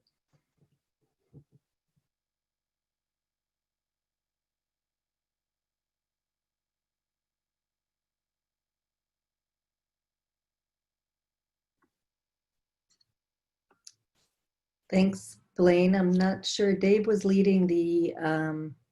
Sorry, my fault. I was on mute. I'm losing it a little bit too. Okay.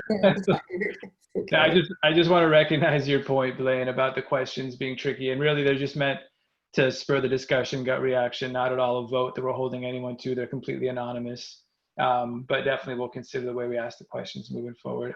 Next, we had Haley. Yeah, thanks. I wanted to mention this with the Ashby discussion, but it's really helpful to understand what we're thinking about with the trade-off. And it seems like there's about a 7,000 square foot trade-off of developable area between these two schemes.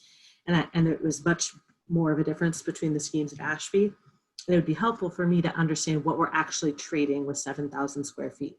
How many units, of what size?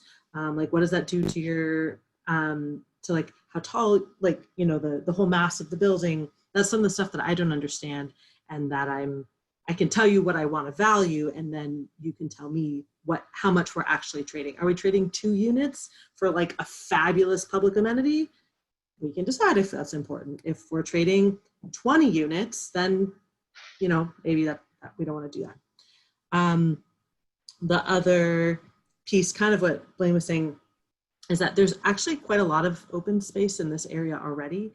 Ohlone Park, Cedar Rose Park, really well connected with the Ohlone Greenway. So the connectivity to the open space is probably more important than having like a ton of open space right on this site. And that's speaking as someone who lives literally across the street. And the other piece of this that I don't know, I have an assumption that B is better for this, but is about safety and speed of cars and fewer intersections with cars and pedestrians and cyclists. If there is a way to make it so that the connection between the Ohlone Greenway at Acton and Virginia to the rest of it isn't a car crossing, that would be incredible. Because that's like a pretty, that's a dangerous spot. I know, I think the traffic improvements on Sacramento will help a little bit, but the cars go very quickly on Virginia. So which of these flows will encourage reduced speeds and fewer intersection points? Great. Thank you, Haley. Next, I'm going to go to Elizabeth. If you want to unmute yourself. Yep. This is definitely not my area of expertise, definitely not in terms of design, but I just wanted to say, well, first of all, it's a little confusing to me because, all right, never mind, I'll take that back. I just figured it out. This is sort of interesting visually, but it's not getting to the things that I care about, which is, are we going to build some community? Are we going to have some commercial and services, with a nod to Benali's point about University Ave? Because I think what happens here and how successful it is about more than just number of housing units. And I'm also concerned, without being wedded to any particular solution, but I guess to some degree, I'm here to represent the hills, and access is really important. Otherwise, everyone in the hills is going to drive to Orinda, and that's not going to work either. And so, I appreciate this, and I know we have to start somewhere, but, I'm kind of, and then I'm also, I guess the third thing I'm very interested in is feasibility, economically and logistically. I appreciate the idea of 100% affordable housing. I'm really concerned about the possibility that that's even remotely economically feasible. And I do not want to have a debate about it, but I do want to understand it better. Great. Thank you, Elizabeth, for those thoughts. I just want to reiterate, we are going to leave some room for public comment. I still see about 60 members potentially of the public with 8 hands raised. We're going to be getting to you all in the next section here. Next, let's hear from Oscar. Oscar, you're up.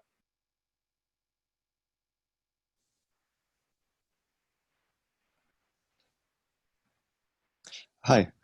I just wanted to echo some of Haley's concerns about which of the 2 options would be better at reducing traffic. I'm just also, equally concerned about access, specifically for pedestrians, and I just want everyone to keep that in mind.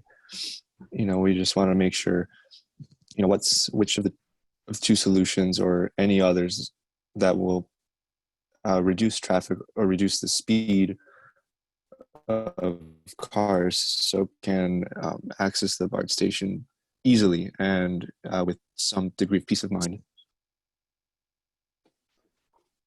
Great, thank you so much, Oscar. Next, we had Tony. Hi, I think what Haley said goes for me too. And when I look at this, I would really love to know what's driving it. In other words, if I'm just A/Bing these concepts, it's hard to make a choice. But if you tell me, if you give me numbers that say design A has this many units versus design B has this many units, so that I actually have a set of common categories I can compare them on, that helps me a lot more than just looking at the pictures. And along with that, I think maybe there's a bit of cart before the horse in that I would be more interested in seeing a design that optimizes for an affordable developer and a design that optimizes for greenness. In other words, if I know the driver behind a given concept, I'm in a much better position to evaluate than if I'm just looking at plans, and making my own assumptions about them. So this is maybe more of a process point, but I think if we're all sort of judging this stuff on the same and the intended context, it's probably a lot easier to get some consensus and take things forward. So that's me. Thank you, Tony. Next, we had Bernali. Yeah, so this area is something we've been talking a lot about in the Transportation Commission over many years, because I think both BART and the city have done projects to make it to make access better around BART and also connecting to the Ohlone Greenway. And even though I always talk about the timeline, these are projects that were developed to last for a long time.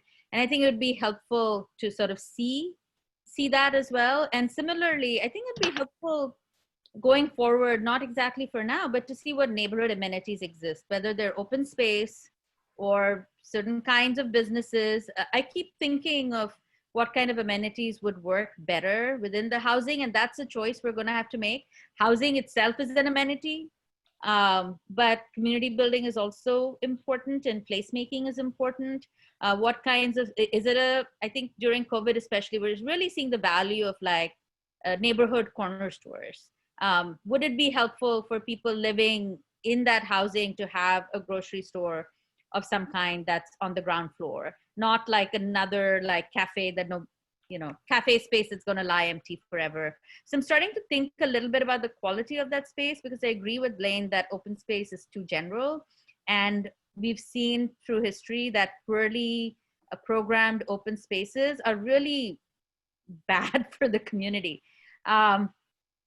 And I will say my pet peeve is what's in the first plan, which we couldn't get rid of through all of these planning processes, is that street that cuts right through BART.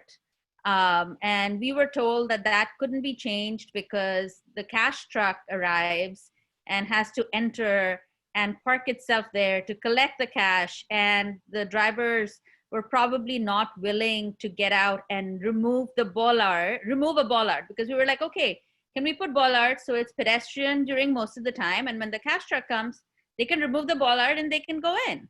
But all the other times it's pedestrian, because every time you have to cross that, you're nervous. It's adding another sort of site of danger, whereas the ADA access is actually on Sacramento. So I would like to know if there are any hidden things like this that are not physical limitations that are going to come up where we're going to be told you can't have this because of these other physical limitations. And since we're at least 5 years out, can we begin to negotiate with workers to help them understand the safety considerations of folks who are using the station, so that we don't have to maintain that access. I think having it as East Drive and the second one is better, but cut a street cutting through the site in that way, adding more street space for cars, definitely feels outrageous to me. And you know, there's no reason we can't have our own little flea market in North Berkeley. I feel like we need to start having qualities of different neighborhoods in different parts of Berkeley. It shouldn't be as segregated as it is now. So why shouldn't the flea market also have a little site where they can pop up on a different day at North Berkeley? Why should it only be Ashby? And I think an area that's like that in North Berkeley would be great if we didn't have to have it open for cars to pass through. So, and I think that's the value of looking at the two sites together. How do we break some of the segregation that exists in our neighborhood and help people claim belonging and ownership over other parts of the city? I do want to acknowledge Elizabeth's point of access from the hills. I think that's absolutely critical that we pay attention to that. We do not want to increase our emissions and force people to drive to other BART stations. And, you know, how do we do that in a way that's like fair to people? How do we do it from a disability perspective? But if we want to reduce neighborhood congestion, if we want to reduce emissions, we have to think about accessibility for folks who are forced to drive and make it easy for them not to have to do that. I don't have the answer, but. Thank you for that, Bernali. Thank you. Looks like Betty is the last hand up. You're up, Betty. Yeah, I just wanted to share my initial reactions related to the two concepts. To be honest, I was really surprised to see the first concept. That one to me felt really like it missed the mark. You know, when we talk about urban blocks, you know, a lot of comments I've heard from my neighbors is we don't consider ourselves to, you know, like even using the term like neighborhood, like urban center was like a huge, like triggering terminology for the designation. So I don't see why we need to open up a BART site that like currently doesn't really use these cross, you know, roads within the site. And to me, connecting the Loney Greenway is really paramount. It's actually, it's like, I would almost say it's like a dream of mine that we connect the Loney Greenway across the BART parking lot. So, so that's something that I'm really advocating for. And I echo Haley's comment about the Acton and Virginia intersection. The way I use the BART station is I come out from BART and then I walk up to pick up my kids from Jefferson, which is up Acton at Rose. And then we bike down Acton. And in the morning, we bike up Acton. And so I would actually love to see additional bicycle facilities on that western side of the BART property to improve the bicycle infrastructure for north-south connection.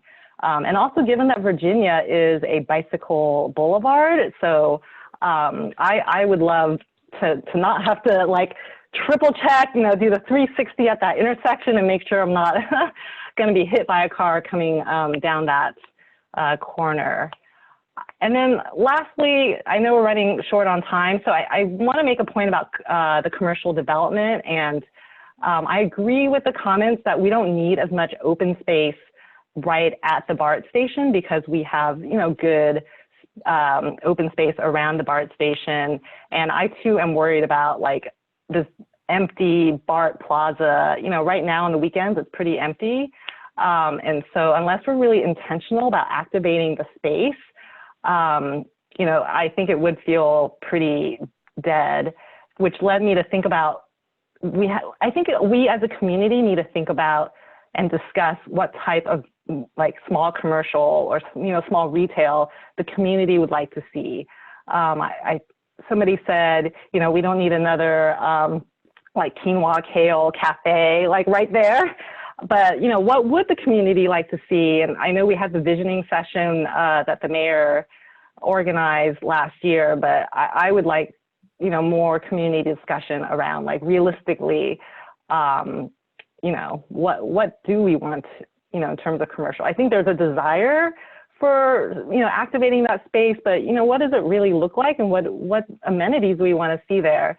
And maybe this goes back to, how do we go back to our members? How do I go back to my neighborhood association? And, are there some materials that you can provide for us, like talking points or, stuff that's a little bit more public facing that we can funnel through our, our newsletters and our networks to kind of have this dialogue. So that's it. Great. Thank you so much, Betty. Looks like Peter, do you have a final comment? Very, very brief. I just want to underscore the power of the big idea, in this case, the Ohlone Greenway, and they encourage us all to kind of color outside the lines, show this extending beyond the BART station. I don't care if we just start with green paint on Sacramento Avenue. What's the bigger future? And that's how we're going to organize ourselves as a community and get excited about this. And it goes to Mari's underlying point also about kind of being grounded, right? What lies underneath all of this? That's it. Great. Thank you so much. Again, that was extremely valuable to us. I just want to show you real quick where all those great thoughts and notes are going. I don't know if you all could see the screen, but we have this great fun whiteboard that we're working with that has location specific mapping and input and sticky notes that we've been collecting. Just sorry to interrupt. We don't see the whiteboard. We just see your great thing of AT&T Park. Might have two. Oh, you do? That's even better. All right. You might have two screens. That's actually pretty cool. The AT&T Park is actually my second home. Yes. So that's a good thing. But what do you all see now? Is it not working? No. And then it's working now, and then maybe you want to enlarge it. Sure. I just want to kind of give a zoom out of this is the board that we envisioned you all being able to play with. We have a kind of a whiteboard sticky note area that we've been keeping notes as we've been going. Sorry if you get car sick or seasick watching this, but then we have location or map specific notes that we've been taking as well, with sticky notes directly on the map, location specific as we're hearing it by topic. So just wanted to give you a really quick snapshot of what that looks like and a tool that we hope to continue to use with you all moving forward. We had 4 members on the team, I think, here actively taking your notes as we've been hearing it. So anyways, don't want to belabor that point. I'll get this out of the way. And then I'm going to turn it over to you, Elisa. Can you still see, could you see the PowerPoint now? I hope. Mm-hmm. Yep. Great. See the public comment slide. Great. So I'm going to actually give it to you, Elisa, real quick to talk through next steps, and then we're going to jump straight to public comment. Elisa, you're muted, I think. Okay, sorry about that. So we will have all this information on the BART planning website, but just showing you office hours will be Monday, August 10th from 5 to 6:30,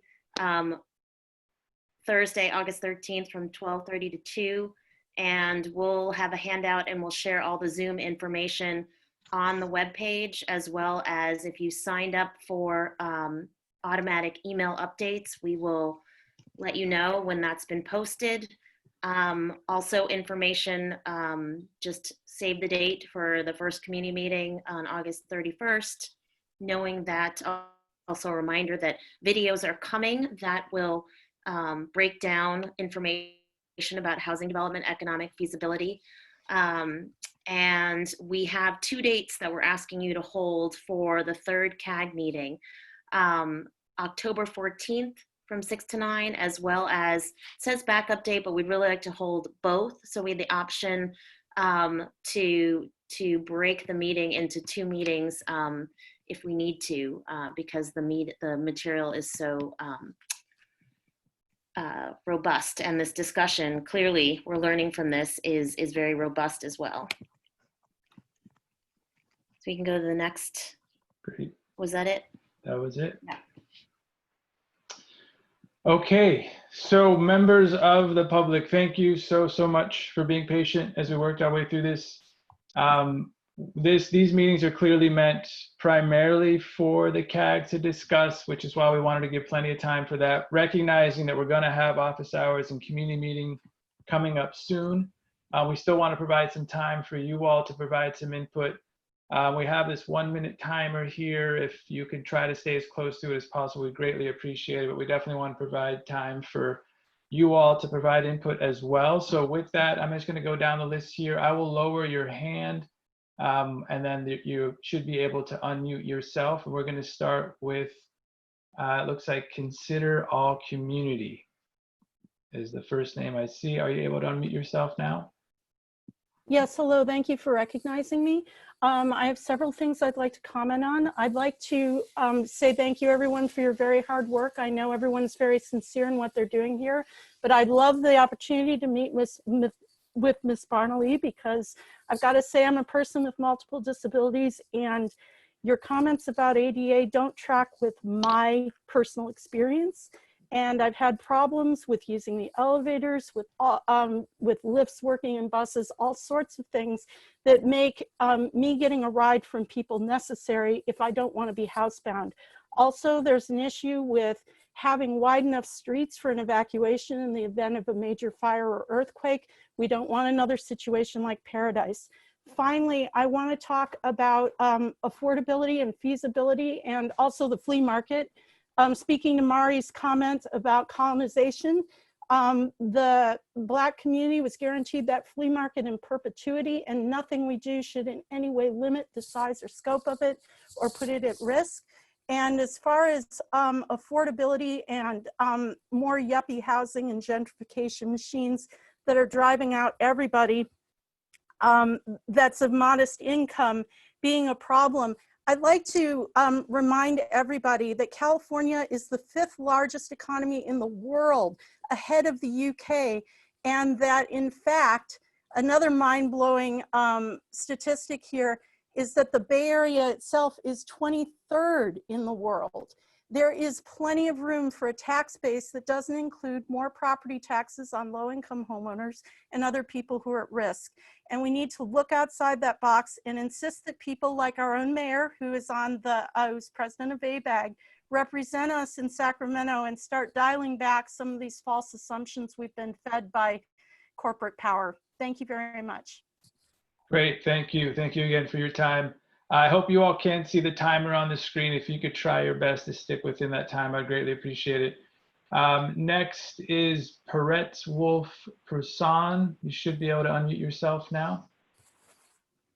Good evening. I'm a block away from the BART station, and I'm in favor of replacing the housing that was taken away so many years ago from people who lost their homes, so we would have public transportation.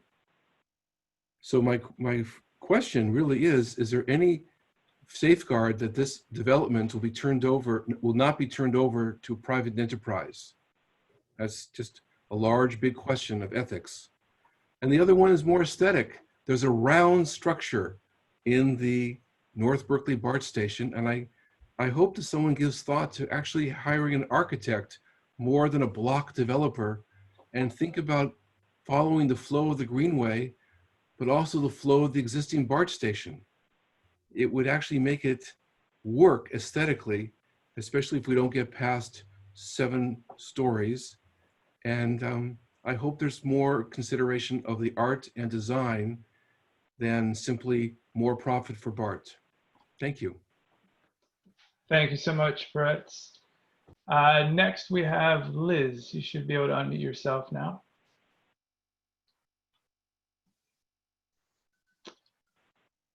Liz, are you able to unmute yourself? There you go. We hear you now. Okay. I live in the North Berkeley BART neighborhood, and I have tried by emailing people in the legislature and City of Berkeley and BART board trying to find out how in the world our little single family 1,000 square foot single story neighborhood of houses got designated urban center or whatever it's called instead of neighborhood. And nobody, I got one response from somebody. It was a very nice response with links. I skimmed through the whole AB 2923. Nobody has explained how in the world our neighborhood got designated urban. And yes, and in an email I just saw recently, somebody said, well, it's because it's within a half a mile of University Avenue. Well, what about El Cerrito del Norte is right on San Pablo, and they got designated neighborhood. And I just feel like as a neighbor, I feel like we neighbors deserve the respect of being told how our neighborhood got designated as urban. And I really want to know. I've been trying to find out, and I have not been able to find out.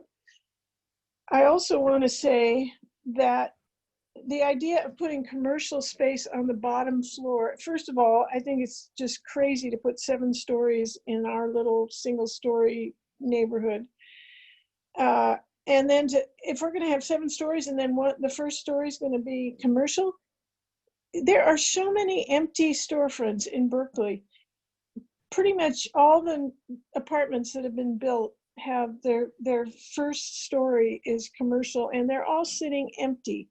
There are empty storefronts all along University Avenue. Liz, I'm sorry to cut you off, but if you could please wrap up your comment, I'd appreciate it. Well, yeah, so I would like to not have commercial at the bottom floor. I think it's crazy to waste a whole story in our little neighborhood by putting commercial that will probably sit empty. Got it. Thank you, Liz. And to your initial comment, I don't know if you can see the screen, or if not, I could read it off. It's BART planning at cityofberkeley.info. If you go there, that'll provide you with multiple, that's actually an email, but you can go to the website and there's information there as well. That email address will get you to the right folks to be able to answer your questions. So I highly encourage. Well, I have emailed all of them, and I've gotten very little response, and the responses I've gotten have been basically links to documents that are just so broad and generic. I have never found a specific to North Berkeley BART. What are the, how did we end up getting designated as urban? Got it. Okay. Well, we'll hope to follow up with you again at follow-up meetings and be able to answer your questions there. Thank you so much for joining us here tonight. Dimitri Belser, you're up. You should be able to unmute yourself. Hi, thank you so much. Chris referenced this a little bit earlier, but in the topic of equity and community, I'm representing 2 organizations, Bay Area Outreach and Recreation Program and the East Bay Supportive Housing Collaborative. These 2 groups have come together to create a really exciting and innovative concept for the east lot of the Ashby BART. We want to build a facility behind the Ed Roberts campus that meets the needs of several communities. The complex would include an adaptive recreation facility that would be a community rec center that's completely accessible to people with disabilities, but available for use by the wider community. There's a real shortage of accessible rec centers in this country, and this will meet a critical need within the disability community and will be a regional center for adapted sports. We also want to build affordable housing with as deep a level of affordability as feasible. We plan to offer some supportive housing for people with mental illness so they can be integrated into the larger community. And we hope to offer housing that would include the right of return for people who have been displaced from Berkeley due to rising costs. And we really feel like this facility would be a model of how to provide services and housing for people with mental illness, for people with disabilities, and for low-income individuals and families. So we hope that this will get the support of this commission. Thanks. Thank you so much, Dimitri, and thank you so much for respecting the time clock. Next up is Teresa Clark. Teresa, you should be able to unmute yourself. Hi. Teresa Clark speaking.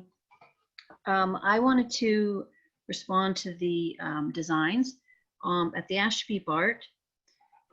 I think I would echo Peter, that we need to, go further. And I think the plan options need to show some basic principles of design in terms of connection of buildings to the street. I think the gap that you're showing in most of the schemes on the west side, really the buildings need to come up to Adeline. And then the flea market in the option with the, narrowed street, those flea market stalls can be near the commercial along Adeline. We need to, that's a basic planning principle, to have the ground floor commercial next to the street. So I think that's pretty important. And I think you've missed that it's a pretty big miss on the designs you showed. And on the North Berkeley, a similar thing. You have these streets next to the plaza. We need the buildings next to the plaza, not the streets. So I think your second option, which was more desirable, is just kind of missing these basic principles of open space in relationship to building. And,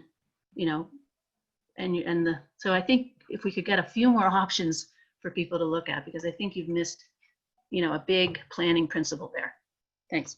Great. Thank you, Teresa. Thank you for your time. Next up, we have Jasmine. You should be able to unmute yourself.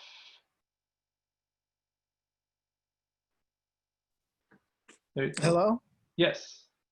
Hi, I'm actually Ethan Bixby. I'm using Jasmine's phone. I'm a long-term resident nearby the BART, and I just wanted to say that I'm hoping that well, I like the idea of the green space, and but I was scared of the building being too high, and the impact on the locals.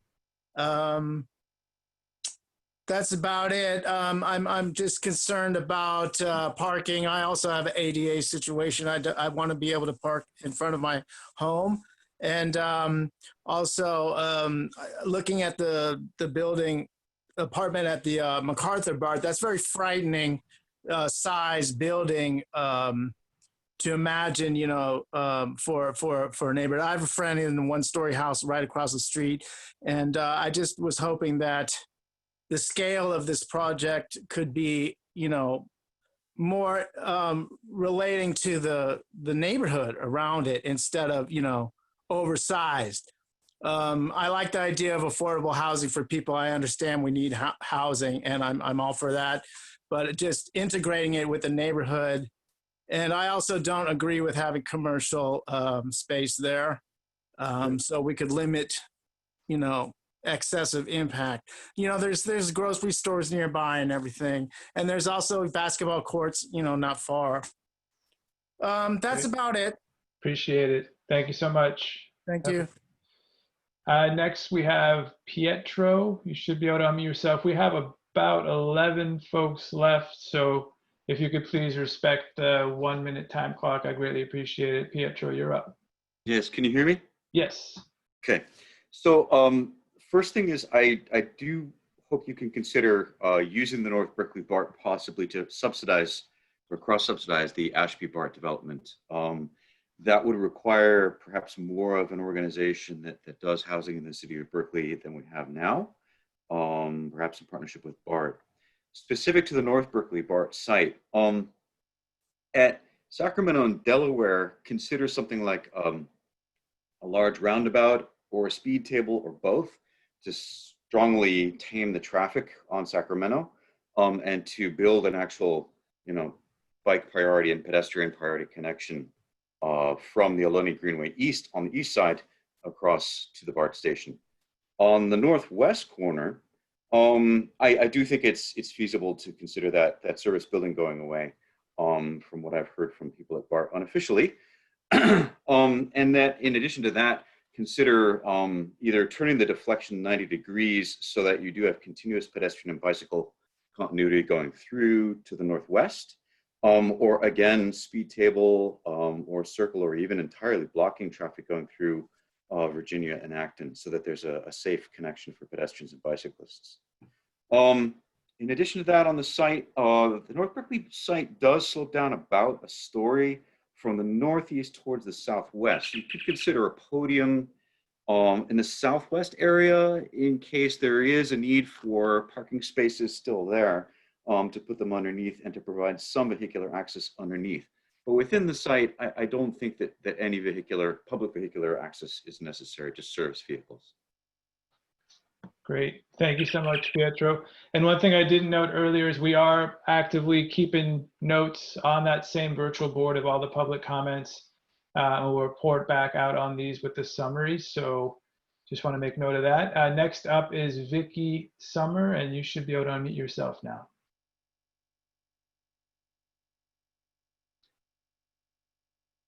Hi, Vicky, are you there?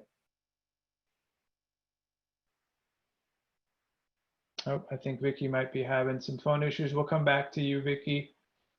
Next, we're going to go to phone number that ends in 503. If that is you, you're now unmuted. Good evening, everyone. This is Willie Phillips calling. I wanted to commend Maury. When you're dealing with disruption, everything goes to the mat. To be honest with you, no one can predict what happens. But I think what is much more indicative of this time is the challenge to do things differently, to do things outside of the box, to be innovative, to be able to take those chances that are normally in one's direction and throw them out the window because they're not working. And it's apparently because of the history that exists, in particular in South Berkeley. For that, I commend you for being able to spend the time here, and no doubt I commend everyone in terms of putting their time in this effort. Thank you. Thank you so much. Have a good night.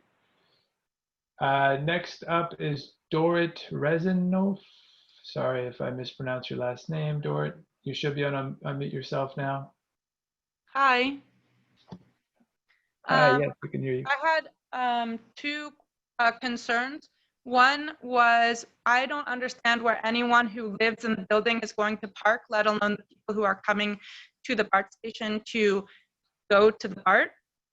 Right now already there's a limit on parking, and nobody in this whole entire discussion talked about where 7 levels of housing with everyone having a car is going to park. And the second thing I was concerned about was a lot of the neighborhoods. Can you hear me? Yes, we can hear you. Okay. A lot of the neighborhoods, people have invested in their future with solar panels to try to be ecologically friendly. And a 7-level building could affect the efficiency of those solar panels. And I was wondering what the committee was doing in order to either think about ways of mitigating that or reinvesting into the people who invested in that ecological thing long before this idea came up. Did we have one more question? And I thank you for your time. Thank you, Dorit. Thank you so much. Next, we had Laura Klein. Laura, you should be able to unmute yourself now. Hi, I want to thank the committee for all your hard work. So like Liz, I feel very strongly that North Berkeley was wrongly classified as an urban center. I understand that, this is the law and the city of Berkeley has to allow zoning for 7 stories. Now, BART has said they want to build as big and as much as possible. And of course they do. They want to maximize their profits. But this is public land. And we have over 250 households who live around this station. And we, the people who are going to be impacted, think that this public land should be for the public good, not for enriching BART. We want development that's affordable, that's green, and contextual. There is no way that 7 stories is contextual. University Avenue, which is actually 4 blocks away, not 1 block away, does not have high-rise buildings. It's a low-rise neighborhood. Someone mentioned that city visioning event, and the community made it very clear at that visioning event. They overwhelmingly voted that we don't want anything above 4 or 5 stories. We don't want market rate towers looming over our neighborhood. We want affordable green, low-rise housing that will enhance and serve our city and our community, not enrich BART. So please, I beg of you, do not zone above the minimum required by law, because you will be bullying the people who live near the station if you do. Thank you very much for your time. Thank you, Laura. Next, we had David. David, you should be able to unmute yourself. Okay, can you hear me? Yes. Thank you. I have lived in the neighborhood of North Berkeley BART Station for about 37 years. My 2 kids have gone to Berkeley schools, and particularly Jefferson School right near the project. I am most concerned that the present projects serve the local community, and I know there are global goals of limiting and even reversing climate change, and we can do our little part, but it's paramount to serve the city of Berkeley, and that means its citizens. I attended the meeting that led to the approving of the MOU, but this kind of height that we're talking about in recent times wasn't even hinted at back then. I think it's important that this neighborhood, which not be adversely affected by a monstrous-sized building.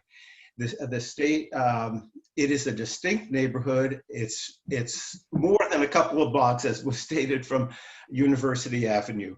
And incidentally, business on the west side of University Avenue, west end of University Avenue, hasn't been doing particularly well. I doubt that we need business in this neighborhood. Thank you very much for your time. I appreciate your efforts.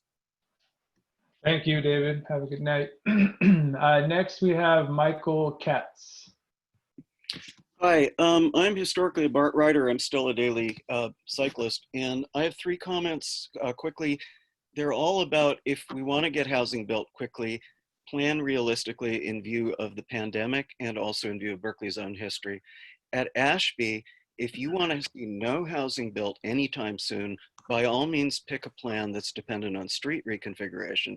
Look at the 3 years it took Berkeley to reconfigure 2 blocks of downtown while making those 2 blocks extremely hazardous for non-motorists and transit users. Last 2 comments are about North Berkeley. My understanding is that these 2 sites in Berkeley are among 3 that are prototype for BART housing development elsewhere. I suggest the happy path at North Berkeley is to respect this whole contextual thing, the history of the neighborhood of 1- and 2-story buildings before BART tore them all down. It seems like there's enough floor area to get a lot of affordable housing without building high. And if you insist on trying to raise skyscrapers here, 7 stories, 27, 97, whatever, it's going to slow things down in several ways. One is you're going to have to find developers who can finance concrete and steel construction in a really bad economic climate. Second, in view of the pandemic, you're going to have to find people who are willing to live in elevator-only structures. And third, there's going to be a lot of contention and lawsuits over the designation, et cetera. And those are all going to ripple out to the other communities who are going to watch what goes on here. So I really hope this will be a model project. You will be contextual. You will get community buy-in, and it'll all go smoothly and work well elsewhere. Final comment is I hope you'll take parking replacement seriously, meaning 100% of parking replacement. Just to be realistic, traffic has come back to 80% of pre-pandemic levels. These are figures from the last 2 weeks. BART usage is at 11% of pre-pandemic levels. People are really hesitant to get back on public transit. This is the only access point to BART for a wide swath of North Berkeley and Albany. And I know these folks around me pretty well. If there's any additional friction, like having to take a bus to get to BART, they're going to just keep on driving, and the overall climate impact is going to be negative. Thanks. Great, thank you, Michael. Next up, we have Betsy Thagard. Betsy, you should be able to unmute yourself. Hello, thank you very much for all your hard work. I live in South Berkeley in the Ashby BART neighborhood. Although I'm frequently in North Berkeley riding my bike along the Ohlone Greenway, and I've always appreciated how much park space there was built when along Cedar Rose Park and the Ohlone Greenway when BART was built. It's a wonderful thing. But I note that in South Berkeley, we have very, very little green space or parks. Instead, we've got lots and lots of space devoted to cars, intersections, roads that are much too wide. So I ask that you please consider narrowing Adeline Street to just 2 lanes, not 3 lanes. We don't really need a left turn lane on Adeline. There's very little to turn left into. Instead, we should be trying to maximize the open space that is usable for all the people of South Berkeley. And perhaps if we do that, we'll be able to build a park along Adeline Street going north all the way to Shattuck, so that we in South Berkeley might get something like the Ohlone Greenway, which North Berkeley has enjoyed for 50 or 60 years now. Thank you. Great. Thank you, Betsy. Next up, we have Shirley A. Dean. Shirley, you should be able to unmute yourself. Can you hear me now? Yes, we can hear you. I'm speaking about North Berkeley. I agree with the people that think that I'm concerned about the designation as an urban space. It should not be. Berkeley is very unique. There's no other BART station in California that did what Berkeley did when it voted to underground and pay for that undergrounding ourselves. That makes it very, very different, very, very special. It should be completely compatible with the surrounding neighborhood. There's room to do that. It should not have any commercial. There should be a design connection to the Ohlone Park Greenway with tribute to the Ohlone people. You've got a chance to do something great here. Let's even consider home ownership for affordable home ownership for low-income people, and do it compatible with the surrounding neighborhood. Great. Thank you very much, Shirley. Next up, we have Linda Olivenbaum. Linda, you should be able to unmute yourself now. Okay, hi. Can you hear me? Yeah. Thank you so much for this very interesting discussion.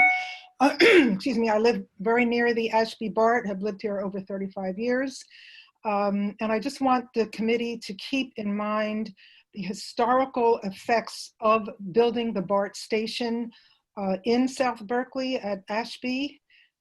It's true, there was a long community struggle to underground the BART so as not to further divide the community, but the lasting economic impacts on this community are still felt to this day. This was a thriving African-American business district.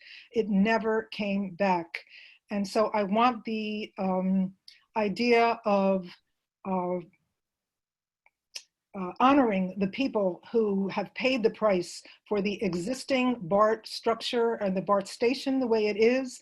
In other words, we need to have community serving buildings. We also need to make sure that the housing built on the BART is 100% affordable for low and very low and no income residents, especially those that have been displaced by the gentrification that has happened more recently. So please keep those goals in mind. Thank you so much. Thank you, Linda.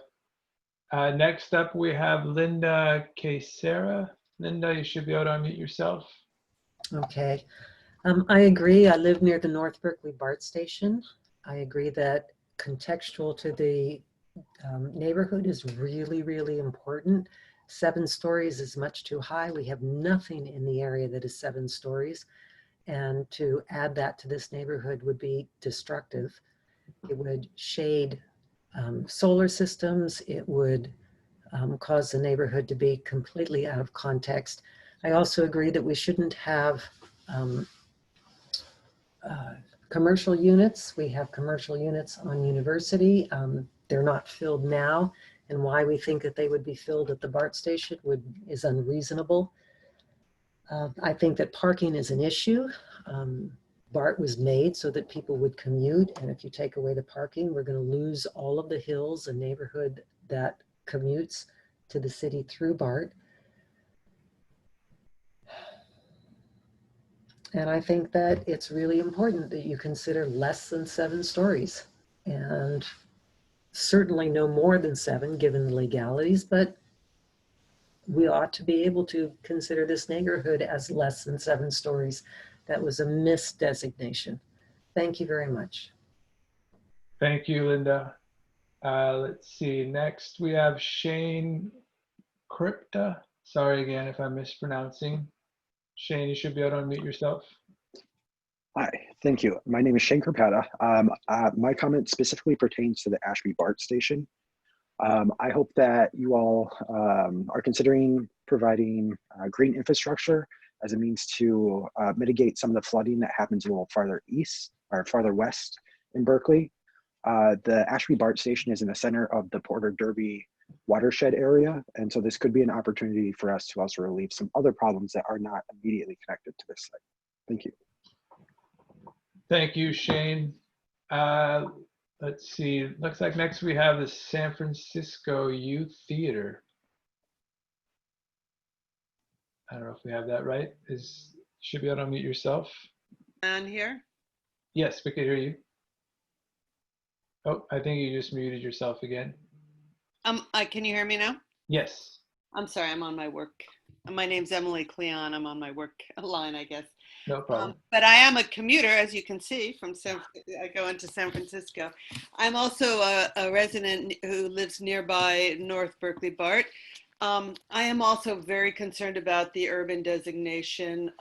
This is when you look around 1-2-story housing, I'm very worried about what the impact of a 7-story building will put on the neighborhood, the pressure that will put on the neighborhood. And every time I go by MacArthur BART, I start getting so anxious about what's going to go up in my neighborhood, because I see that horrible building. The design of that building was so brutal, and how that's going to affect the neighborhood and the beauty of Berkeley, really. You know, I want to give props to the Trader Joe's building, which tried to, work into the design of Berkeley. And I hope that the design will be sensitive to what's going on around the neighborhood there. But also I want to say, I'd like to know the vacancy rate in Berkeley, and are we really expecting for all these new units to be filled? Because I know there's so many buildings going up. I'd like some statistics on how many of these new units are being occupied at this time. So thank you very much. Great, thank you so much. And last but not least, Vicky, I'm going to try to unmute you again here one more time, hoping this works for you. Vicky, are you there? Vicky, it looks like you might be having some phone issues. I see you unmuted. Can you hear us? All right, I'm sorry about that, Vicky. We'll have to come back to you maybe next time. There is an opportunity to email in and we could record your input that way. I apologize, looks like your phone isn't quite working. So with that, I'm gonna transition us to the final slide here and hand it back over to Elisa. Thank you, everybody, really, for staying with us. I think we've proved, or I'm not sure if we've proved, that stamina and long Zoom meetings are possible. And so thank you very much. And then the last slide is just reiterating some of the next opportunities for meetings, as well as a reminder about sending us your comments over the next 2 weeks by Monday, August 17th. So at least we have a time to summarize them. You can email them to bartplanning@cityofberkeley.info, or you can mail them. And the address there, 1947 Center Street, 2nd floor. The zip is 94704. And then again, just a reminder about the office hours. When there are 2 opportunities, Monday, August 10th, and from 5 to 6:30, and August 13th, Thursday, August 13th, from 12:30 to 2. And we will put information, the Zoom links by phone and URL on the webpage. So again, thanks everybody for joining us. This was a very rich conversation. Thank you so much, all. Have a great night. Hope to see you again soon. Bye-bye. Thank you, staff. Thank you. Thank you, everybody. Thank you. Thank you. Bye-bye. Bye. Bye-bye. Night.